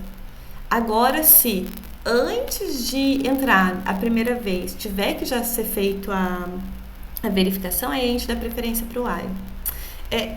Alessandra, vocês vão ver com o tempo que na programação tem um padrão de especificação do código, mas é muito difícil a gente dizer que quando acontece esse caso, sempre utilize tal coisa, porque tudo depende. Depende do caso, depende do que você quer fazer. Então, a única regra é que tudo depende. Ok, da estrutura e tudo mais, tá certo. Exatamente. Bem, vamos lá. Pessoal, a gente já tá terminando já. Até tinha colocado aqui para comentar com vocês que o while ele parece bastante com o if, né? Se vocês derem uma olhadinha na estrutura, muda basicamente a palavrinha aqui, a palavrinha reservada aqui na frente. Qual é a diferença dos dois? O if, ele realiza o teste uma vez, se for verdadeiro ele executa, se não for ele continua, vida que segue, né? Ele continua a partir dessa linha. O while, ele tem o teste. Quando ele chega no final dessas chaves, ele volta, realiza o teste de novo. Se o teste for verdadeiro, ele executa mais uma vez e fica no ciclo. Então, o while define um ciclo, o if não. É sempre só uma vez. Tudo bem? O teste, o valor do teste, ele pode depender das manipulações que são feitas dentro do laço, ou seja, dentro das chaves. Essa estrutura pode ser executada nenhuma vez, ou seja, 0 vezes ou N vezes, que daí não tem como a gente saber. Ou pode saber também previamente, né, como a gente viu no exemplo. E a gente precisa se atentar para a inicialização da variável. Qual variável? A variável que está sendo utilizada dentro desse teste. Tudo bem? Aí aqui uns exemplos. Eu até coloquei aqui os exemplos iguais, mas utilizando estruturas diferentes. Se vocês derem uma olhadinha nos slides anteriores, a gente utilizou um for para apresentar todos os valores de 0 até 99. Esse exemplo faz a mesma coisa, só que agora utilizando uma estrutura diferente. Inicialização antes, teste dentro da estrutura e atualização dentro do loop. Então, inicialização, teste, atualização. Daria para substituir por um for, mas o resultado é a mesma coisa. A mesma coisa, o que a gente acabou de fazer, né? Eu poderia utilizar aqui a atualização, a inicialização, a verificação do meu teste. Opa, ficou um ponto e vírgula aqui, depois eu tiro. E a interação com o usuário. Novamente, a gente está dependendo dessa resposta para saber se o ciclo vai ser executado mais uma vez ou se ele para. Tudo bem? E por último, que na verdade foi a primeira estrutura que nós vimos hoje, a do while, muito parecida com a estrutura anterior. Então, também realiza loops com uma variável de controle, só que agora essa minha variável de controle está no final. Primeiro ele faz, depois ele testa. A gente não sabe também, geralmente, a quantidade de vezes que o ciclo vai ser realizado. Tudo bem? Vai depender sempre desse teste retornar verdadeiro. E, novamente, pessoal, um detalhe. If, else, switch case, for e while. Não tem ponto e vírgula quando fecha a estrutura. A única estrutura que tem ponto e vírgula no final é o while. Olha o ponto e vírgula aqui. Por que que tem esse bendito ponto e vírgula? Porque, se a gente perceber, ele não fecha com chaves. Para a gente não confundir esse while com o while de início, né, de uma nova estrutura, eu preciso colocar o ponto e vírgula, indicando que ele está finalizando a estrutura do. Então, nesse caso, tem ponto e vírgula. Não se esqueçam. Bem, é bem parecido com o while, como a gente já viu, só que o teste é no final. Então, primeiro ele executa, depois ele testa. O teste também vai depender das manipulações dentro do laço. Se essa manipulação dentro do laço não modificar a variável de teste que está sendo testada, vai continuar num ciclo infinito, loop infinito. A estrutura pode ser executada agora uma vez ou N vezes, lembrando que o while ele executa 0 ou N vezes. E, nesse caso, a variável de teste, se estiver sendo manipulada dentro do trecho de código de repetição, ela não precisa ser inicializada. É uma vantagem. Como a gente viu, né, de pedir para o usuário algum valor, a gente pode, então, primeiro pedir, sem precisar inicializar, e depois fazer a verificação. Tudo bem? O mesmo exemplo aqui, né? O printf, valor de i++ com i menor do que 100. Nesse caso aqui, olha, tá faltando um i igual, deixa eu desenhar, a 0. Mas, Joyce, você não acabou de falar que não precisa de inicialização? Realmente não precisa quando a variável que a gente está analisando for manipulada, pedida pelo usuário ou fazendo alguma operação. Nesse caso, se a gente não colocar o valor inicial de i, ele vai fazer mais em quem? Não sei, não tem o valor inicial. Então, aqui precisa de um i igual a 0. Tudo bem? Para realmente ele partir de 0 e ir mais um. Bem, no caso, olha a diferença, né? Agora desse meu do while. Aqui, a minha variável a está sendo manipulada aqui dentro, então eu estou substituindo esse valor. Não preciso da inicialização. Ele entra, pede, lê e depois analisa o teste no final. Então, aqui não dá para a gente saber quantas vezes vai ser executado sem ter essa interação com o usuário. Pronto, acabou. Tem uns exercícios também, pessoal. Nos slides anteriores tem também alguns exercícios para vocês, né, praticarem. Vocês querem que a gente realize alguma, que a gente acabe a aula? Eu sei que fica falando na cabeça de vocês ficam cansados também, né? Chega uma hora que não dá para aguentar mais. Vamos fazer, por favor, vamos lá, Isabela. Vamos lá, então. A gente faz rapidinho esses aqui, que é bom que, se tiver alguma dúvida, a gente vai discutindo. Então, olha só. O primeiro exercício. Escreva um programa que leia uma sequência de 16 números, um de cada vez. Olha só, Alessandra já está determinando quantas vezes. Nesse caso, já vem à mente, olha, é mais fácil utilizar um for. Porque aí eu já sei quantas vezes, não depende do usuário, já fica lá em cima. E depois de ler esses 16 valores, o programa deve identificar e mostrar qual é o maior e qual é o menor de todos. Esse já é para começar chato, né? Essa questão de maior e menor às vezes é meio chatinho. Vamos lá. Eu vou compartilhar o Code Blocks, só ele, depois eu mudo, só para ficar mais fácil. Vou criar novamente um outro arquivo.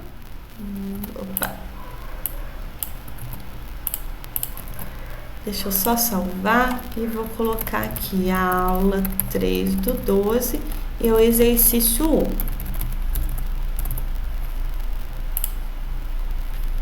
Main, return 0 e nós temos a estrutura do nosso programa. Maravilha! Então, vamos novamente do mais simples e a gente vai construindo para pegar toda a complexidade do nosso exercício. O exercício está pedindo para a gente ler 16 valores diferentes. Tudo bem? Como a gente já sabe a estrutura de repetição, a gente não vai ficar fazendo 16 printf scanf, né? Uma vez, duas vezes, três vezes com 16 valores diferentes. Não. Então, o que a gente vai criar aqui? Vou criar um float, primeiro, uma variável, que vai ser minha variável valor novamente. Tudo bem? De novo, pessoal, se fosse para ler um único valor, a gente poderia colocar direto aqui, printf, digite um valor. E na sequência fazer um scanf, lendo um float e armazenando ele em valor. Só que nesse caso a gente está lendo apenas um, não é isso que nós queremos 16 valores. Tudo bem? Se eu preciso fazer mais de uma vez, eu preciso então de uma variável para controlar o número de vezes. Então vamos declarar aqui um count que eu vou chamar de i. Vocês vão ver que na programação esse i acaba sendo sempre o nosso contador. Tá errado usar outro? Não, vocês podem utilizar qualquer nome de variável que vocês queiram. Tudo bem? E aí aqui essas duas linhas precisam ser executadas 16 vezes. Então, eu vou definir, olha, eu vou colocar um for aqui, com um i que começa em 0. O meu teste, vai ser do meu i menor do que 16 e com i mais. Por quê? Toda vez que eu realizo uma nova leitura, eu conto mais um ciclo realizado. Tudo bem? Por que menor do que 16? Porque está começando em 0. Tudo bem? Então, quando o meu i for 0, ele está com... Oi? Eu não sei se é só para mim, mas não está aparecendo a sua tela. Não está aparecendo a tela? Para mim, não. Não tá aparecendo na tela. Pra mim tá normal. Tá normal? Joyce. Tem mais alguém que não esteja vendo? Pra mim tá aparecendo. Tá aparecendo? Voltei, pra mim tá aparecendo também. Alex, o que tá aparecendo na sua tela? Tá aparecendo os slides ainda? Não, tá aparecendo só. Tá rodando para quando você sai de uma tela para outra. Deixa eu fazer o seguinte, eu vou... Mas eu tô ouvindo bem. Não, mas é interessante você ver também, né? Porque a gente veja Agora se- apareceu a lista de exercícios. Agora apareceu a lista de exercícios. É porque eu troquei. Veja se... Agora apareceu. Apareceu? Ai, que Apareceu. maravilha. Que bom. Sim. Obrigado. Imagina. Vamos lá, então. Então, olha só, para a gente retornar. O nosso i está começando em 0. Quando o i for 0, ele vai ler o primeiro valor. Quando o meu i estiver em 1, ele vai ler o segundo valor. Se a gente continuar nessa mesma lógica, quando o meu i estiver em 15, ele vai estar lendo o 16º valor. Tudo bem? Se a gente colocar aqui dentro do for menor ou igual a 16, ele vai ler 17 valores. Cuidado com isso. Tudo bem? Então, vamos lá. Maravilha. Então, a gente já leu os 16 valores, né? Vou até colocar aqui para... Deixa eu ver se vai aparecer agora para rodar para vocês. Não tá aparecendo. Vou trocar de novo, pessoal. Desculpa. Vamos lá. Vou colocar para rodar. E aí ele vai pedir, digite um valor. 1, 2, 3. Vai fazendo várias vezes, né? Parece que até tá num ciclo infinito. 15, 16. Aí ele para. Tudo bem? Então, até esse momento, a gente já está conseguindo ler 16 valores. Só que não é só isso que nós precisamos. A gente precisa encontrar qual foi o maior valor fornecido e qual foi o menor valor fornecido. Eu vou voltar para perguntar sugestões para vocês. O que vocês acham? Como que eu faço para encontrar o maior valor de todos os que foram dados e o menor?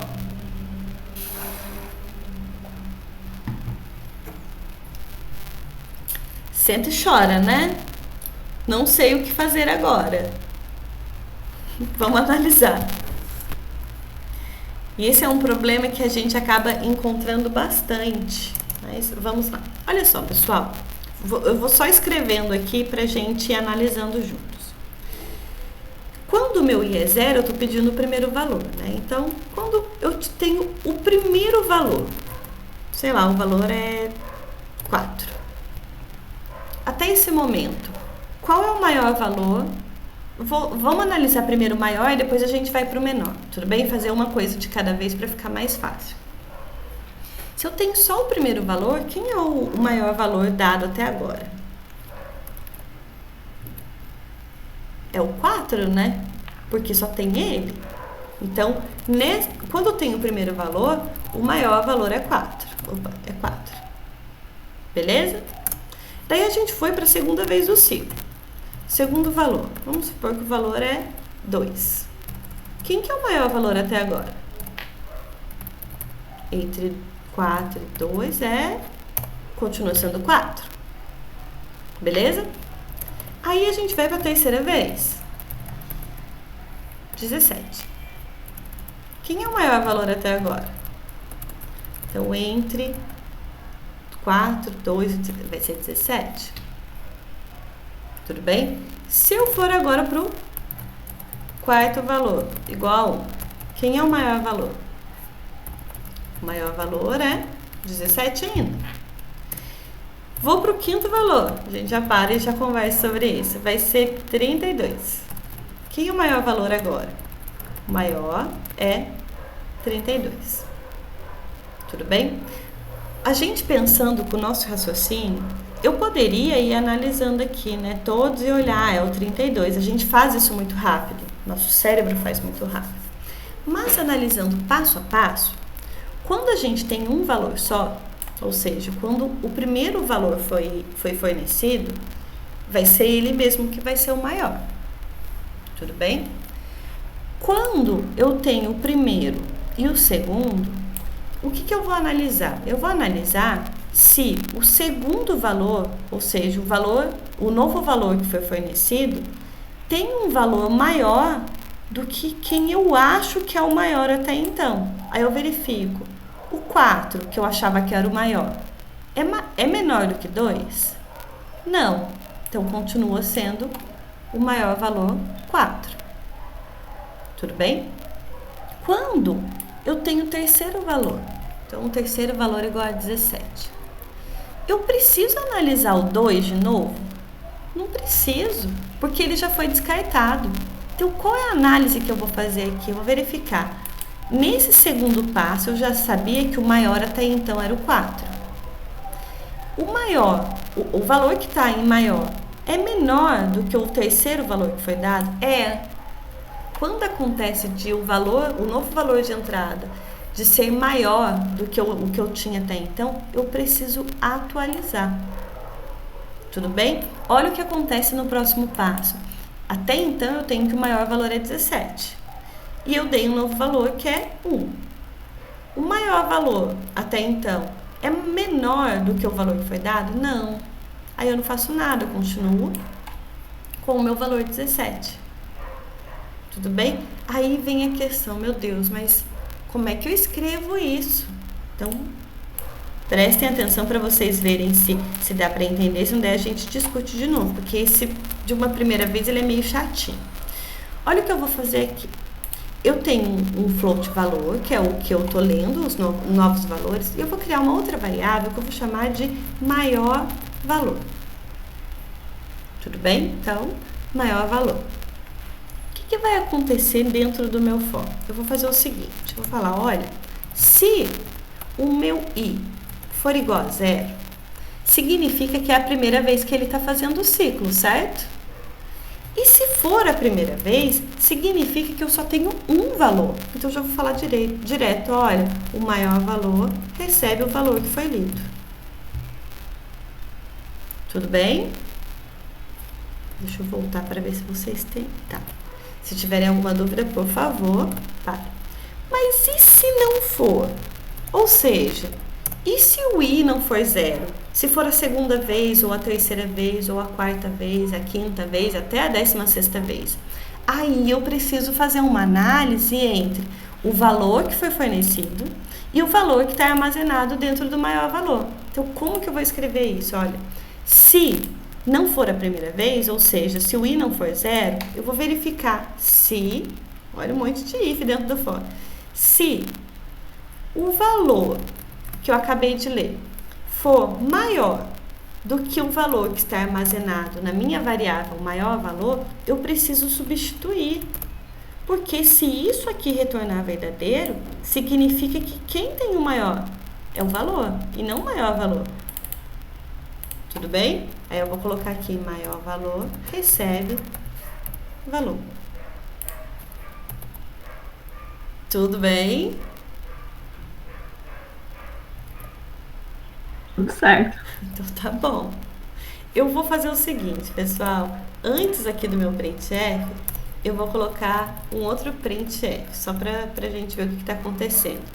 Vou colocar i igual %d. Vou dar um /t. O /t é uma tabulação, ele dá como se fosse um tab.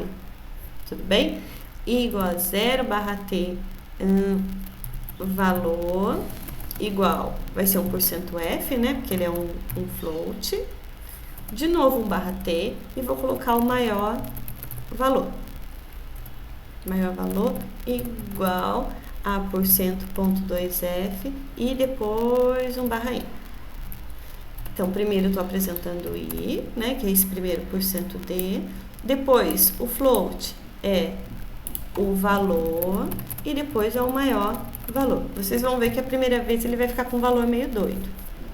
Tudo bem? Estou colocando isso só para a gente ir acompanhando o que está acontecendo. Tudo bem? Então, vamos lá. Olha só. O meu i é 0, A gente deu sorte que não apareceu o lixo de memória, né? Apareceu na verdade, mas o valor é 0 e o maior valor é 0.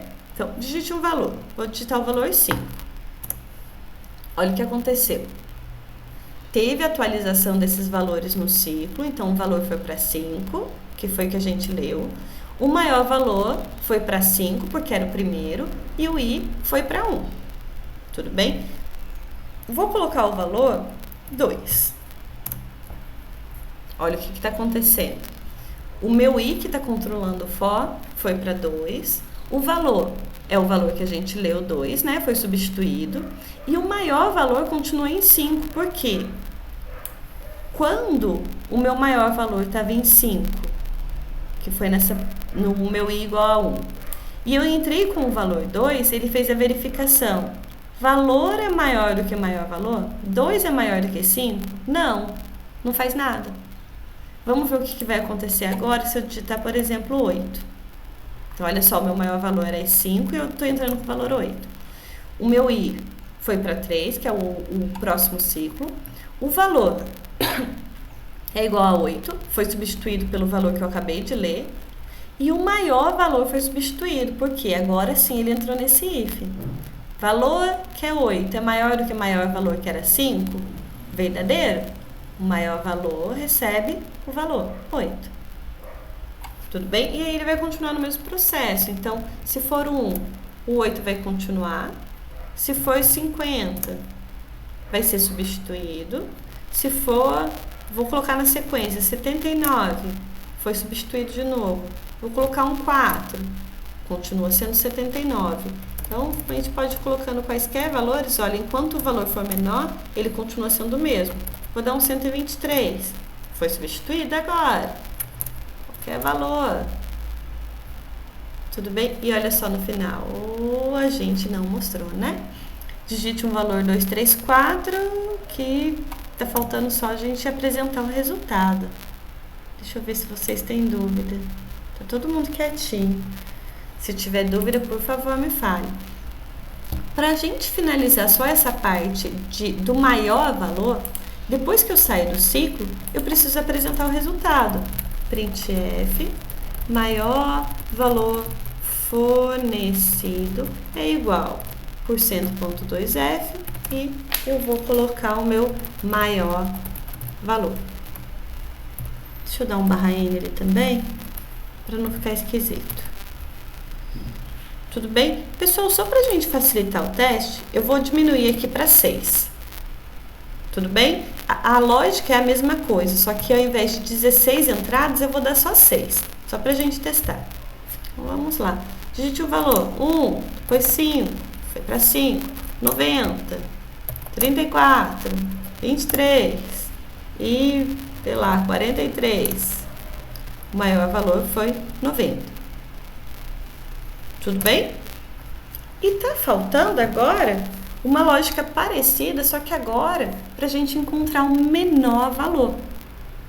Novamente, quando a gente tem o primeiro valor apenas, que a gente nem tem um parâmetro de comparação, o menor valor vai ser o próprio primeiro valor. Só que nós não temos ainda uma variável criada para armazenar esse valor menor. Então, eu vou criar aqui, menor valor. Tudo bem? E olha só que a lógica vai ser praticamente a mesma coisa. Quando o i está em 0, deixa eu colocar um comentário aqui. Olha, significa que é a primeira leitura. Tudo bem? Então, quando é essa primeira leitura, tanto o maior valor vai assumir esse valor e o menor também. Menor valor igual a valor. Tudo bem? E agora o que faz no else, né? E quando não for? Aí eu vou ter que fazer outro if aqui. Detalhe, pessoal. Por que eu não faço um else? O else, nesse caso, ele vai estar ligado com a condição contrária a esse teste. Só que agora, o que a gente está querendo montar é um teste para verificar se eu preciso modificar o valor de outra variável que não tem nada a ver com o maior valor. Então, não posso utilizar o else. Tudo bem? O else aqui seria para tratar o caso quando o maior valor fosse maior ou igual a valor. Mas nesse caso eu não faço nada. Então, não é else, são dois ifs diferentes que eu vou fazer agora. Se o valor for menor do que menor valor, vocês percebem que aqui o valor está relacionado com uma variável e aqui esse valor está, a mesma variável agora está relacionado com outra variável. São questões diferentes. A gente está fazendo manipulação com significados diferentes aí, a relação é diferente. Tudo bem? Então, o meu menor valor recebe. Deixa eu fazer esse meu valor está me irritando aqui. Eu vou chamar de x para ficar mais fácil.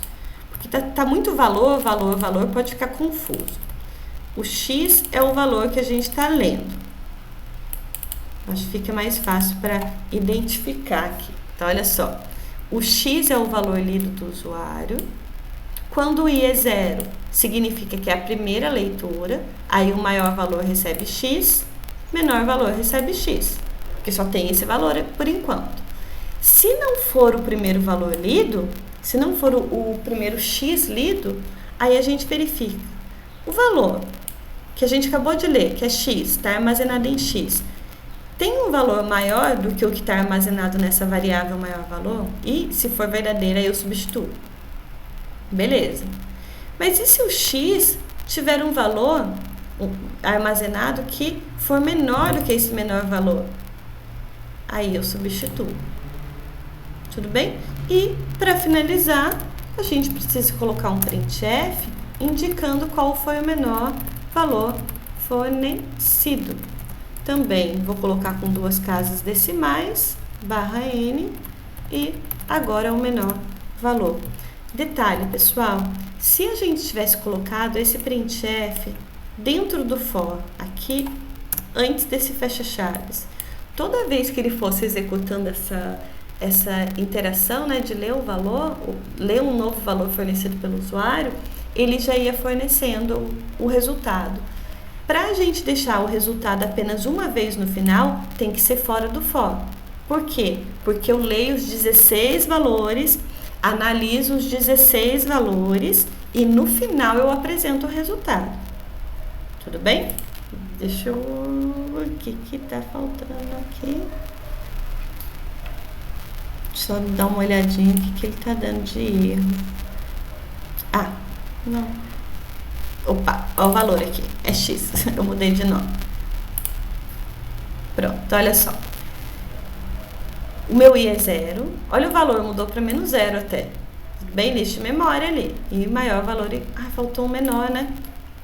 Maior /t menor valor igual a %.2f e ali na frente eu preciso colocar o menor valor. Prontinho, agora acho que vai. Agora foi. O meu i é 0, então já tem o valor inicial, tá certo. Tanto o valor, maior valor e maior valor, tá tudo com valor, né? Armazenando um valor que não tem nada a ver por enquanto. Eu vou digitar 2. O i é 1, foi para 1. O valor continua em 2. O maior e o menor foi para 2, porque só tem ele por enquanto. Se eu digitar 4, olha o que acontece com as duas outras variáveis, né? O valor foi substituído. O maior valor foi substituído também, mas o menor continuou o mesmo. Por quê? Deixa eu voltar. Uai. Pronto, deu uma bugada aqui. Por quê? Esse meu teste primeiro deu verdadeiro, mas esse segundo teste não, então não precisa fazer nada. Vou colocar um valor menos 1. O maior valor também, olha, continuou o mesmo, continua 4, mas o menor valor foi substituído. 6, a gente substituiu o maior valor. Vou colocar 89, substituiu o maior valor também. Menos 24, substituiu o menor valor. Só que ele não entrou mais uma vez, né? Aí já deu pra gente. Maior valor é 89, o menor valor, menos 24. E finalizou. Tudo bem?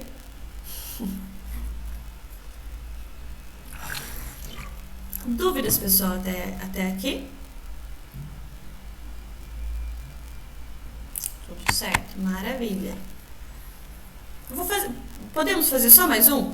A gente faz o segundo?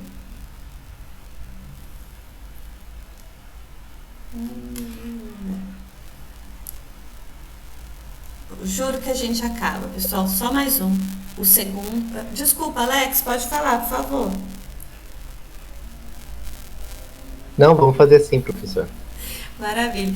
Só mais um. Pode ser o segundo? Vocês querem algum? Deixa eu ver se tem mais aqui.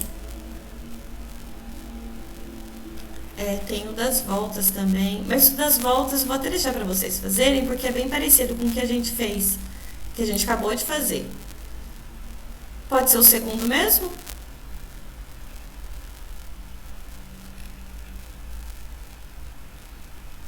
Maravilha. Então vamos lá.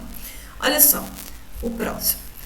Crie um programa em linguagem C para ler a altura de 8 atletas diferentes. Então, vou ler a altura do primeiro, do segundo até o oitavo. A gente precisa apresentar a média das alturas. Então, vou somar todo mundo e dividir por 8. E a quantidade de atletas com altura superior a 1,5 m. Tudo bem? Então, vamos lá. Vou voltar aqui no CodeBlocks e novamente vou criar um novo arquivo para não dar problema. Aqui. Deixa eu montar a estrutura primeiro.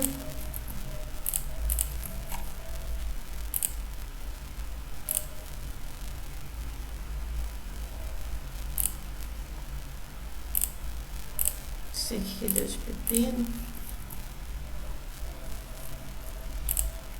Vai.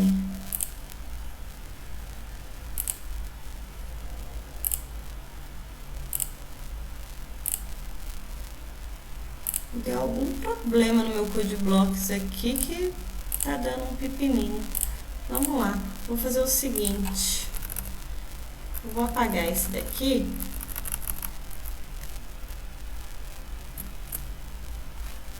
E vou salvar como daí eu consigo salvar outro. Exercício 2. Pronto. Então, a gente tem a estrutura básica do nosso programa. O que nós precisamos fazer? Se a gente for pensar, é até bem parecido o início, né, com o anterior. A gente vai ter uma declaração no float, que eu vou chamar de altura. Depois, já vou declarar aqui o meu soma da altura que a gente vai precisar e a média. Tudo bem? Além disso, vou declarar o meu i aqui também, que vai me ajudar a contar a quantidade de vezes que eu já fiz aquela operação. Tudo bem? Um detalhe, a minha soma precisa começar em 0. Por quê? Porque a gente vai fazer um acúmulo de valores, né? Vai somar a primeira altura, depois a segunda e vai sempre acumulando. Tudo bem? Então, na sequência aqui eu já posso até colocar um for, porque eu sei que vai repetir 8 vezes. O i começa em 0, meu i menor do que 8, com i mais mais. Isso está garantindo para mim que eu vou... Eita. Espera aí, que a minha chave, o meu parênteses foi junto, não é... Pronto, agora sim. Com isso, a gente só está garantindo que a gente vai fazer alguma coisa 8 vezes, de 0 até 7, né? 0, 1, 2, 3, 4, 5, 6, 7, dão 8 vezes. E o que a gente vai repetir em cada uma dessas 8 vezes? Então, a gente vai pedir para o usuário a altura do atleta. Pedimos. Na sequência, a gente vai fazer a leitura da altura. %F, porque é um float, e nós vamos ler em altura. Só que, toda vez que ele passa nessa linha, a altura vai ser perdida. A gente substitui sempre, né? Vai escrever em cima. Para que a gente consiga calcular a média, aí na sequência nós precisamos fazer o quê? Olha, soma essa altura que eu acabei de ler, para não perder. Então, eu vou colocar em soma. Se eu colocar só aqui, pessoal, soma igual altura, eu vou perder o valor de qualquer forma, porque toda vez que ele passar de novo nessa linha, ele só vai substituir o valor. E não é isso que a gente quer. Nós queremos fazer o quê? Eu quero somar o que já está na soma mais a altura. E onde que eu quero armazenar? Na própria variável soma. Tudo bem? Existe uma outra forma de escrever a mesma coisa. Eu poderia colocar nesse formato, soma mais igual altura. É a mesma coisa. Vou deixar aqui como comentário também. Depois eu coloco no Moodle para vocês, só para vocês verem que tem essa possibilidade. Quando a gente escreve esse soma mais igual, é porque está utilizando o próprio valor da variável para ser uma dos valores da soma e colocando nele mesmo. Tudo bem? Só para vocês verem que existe essa outra forma. Bem, maravilha, né? Então, a gente tem a soma, já fez a leitura, já calculamos a soma. Se a gente sair do for, já dá para calcular a média. A média vai ser a soma, né? Considerando que está fora do for, quando ele chegar nessa linha, a gente já fez a soma das 8 alturas. E aí, a gente pode dividir por 8. Tudo bem?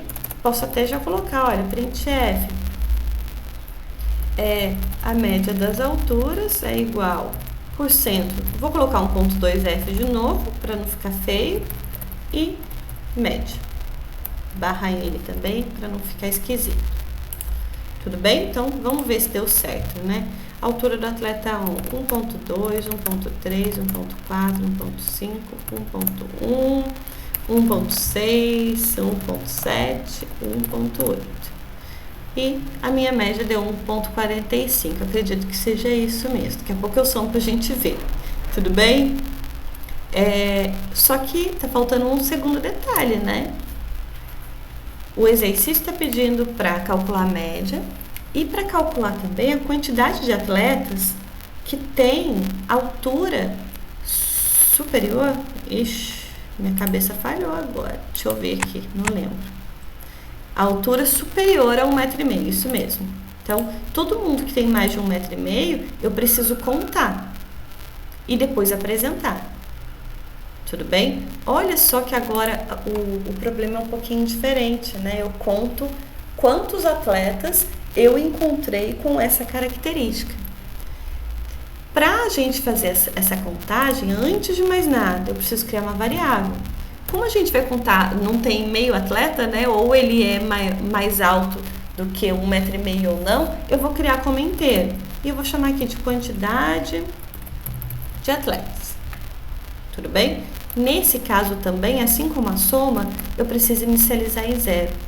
Porque a gente vai fazer uma operação de acumular, né? Toda vez que eu encontro mais um, eu somo mais um. Mas aí eu somo mais um a partir de quem? A partir de 0. Tudo bem? Maravilha.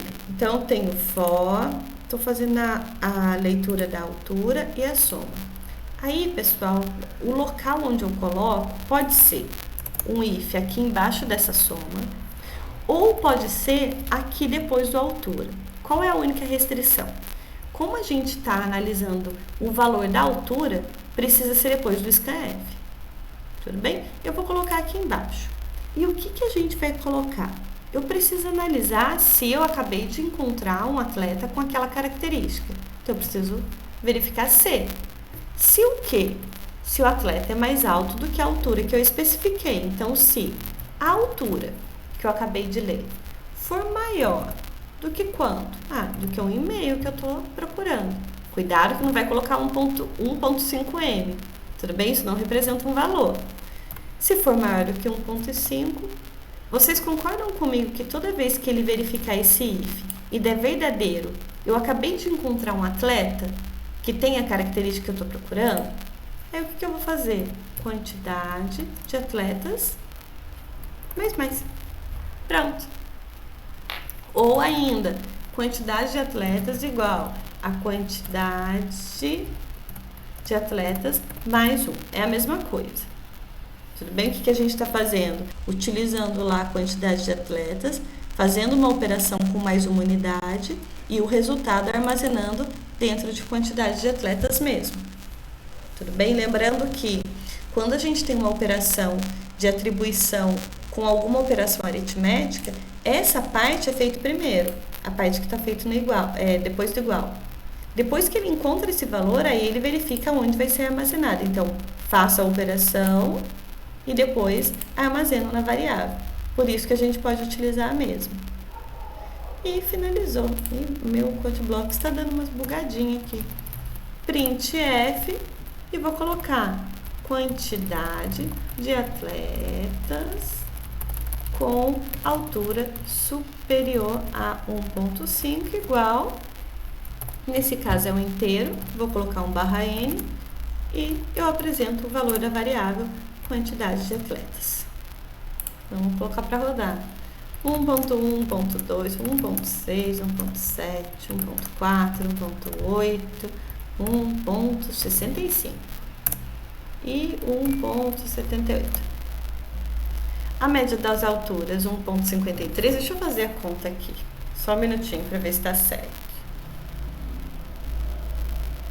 Não sei nem onde está minha calculadora aqui. Só um minuto, pessoal, estou procurando.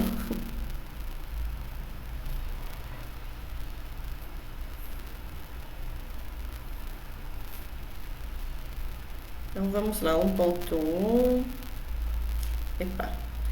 mais 1.2, mais 1.6, mais 1.7, mais 1.4, mais 1.8, 1.65 e 1.78.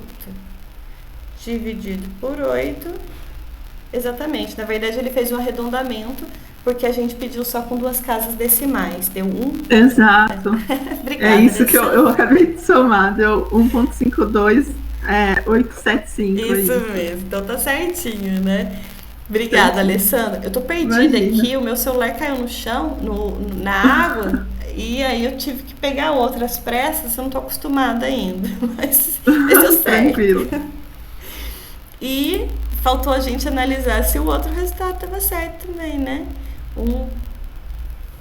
Vamos ver, olha, o primeiro, o segundo, o terceiro, o quarto e o quinto, exatamente. 5 atletas têm altura superior a 1.5. Tudo bem? Vocês perceberam que é uma sugestão minha para vocês, mas não estou dizendo que é para vocês fazerem isso, é só o que funciona para mim. Quando tiver esses exercícios que pede para levar os valores, aí depois pede para fazer a média, aí depois pede para calcular tal coisa, dividam, porque às vezes a gente pensar tudo de uma vez para fazer tudo de uma vez pode ficar um pouco confuso. Então, estou começando, não estou muito seguro, faço primeiro, vejo se está repetindo a leitura, depois vou para a média, tá calculando a média certinho, tá? Por quê? Depois, se estiver dando algum problema em algum resultado, é mais fácil da gente encontrar onde está dando erro, do que se fizer tudo de uma vez e depois deu problema em todos. Então, fazendo por partes, né? Vamos dar uma de check aqui. A gente divide e resolve o problema por partes, que é mais fácil. Tudo bem? É o famoso dividir para conquistar, né? Tudo bem, pessoal? Tudo certo. Ai, maravilha, então. Bem, eu não vou me estender mais não, porque eu já estou há mais de 2 horas falando na cabeça de vocês. Por favor, deem uma olhada nos exercícios do URI.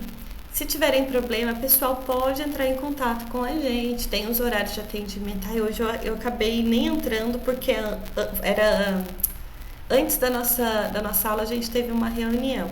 Mas procurem a gente, se tiver problema, alguma dúvida com resolução no URI, mandem também que a gente dá uma olhada, até para dar umas indicações para vocês às vezes são os detalhes que a gente nem percebe que está dando pepino, mas está ali, né? Está no caminho, mas ainda não foi o 100%. Lembrando que vocês vão realizar uma prova, né? Um conjunto de exercícios, não precisa ficar levando como prova não, porque senão a gente fica desesperado, mas vai ser através do URI também. Tudo bem? Então, acho que é importante vocês terem esse contato com a plataforma para ver, né, os detalhes, como a Alessandra colocou pra gente no começo mesmo. Eu coloco no CodeBlocks, tem printf, no URI não tem. E são os detalhes mesmo que a gente precisa se atentar. Belezinha? Tudo jóia. Pode deixar. Maravilha. Eu vou só finalizar a nossa gravação.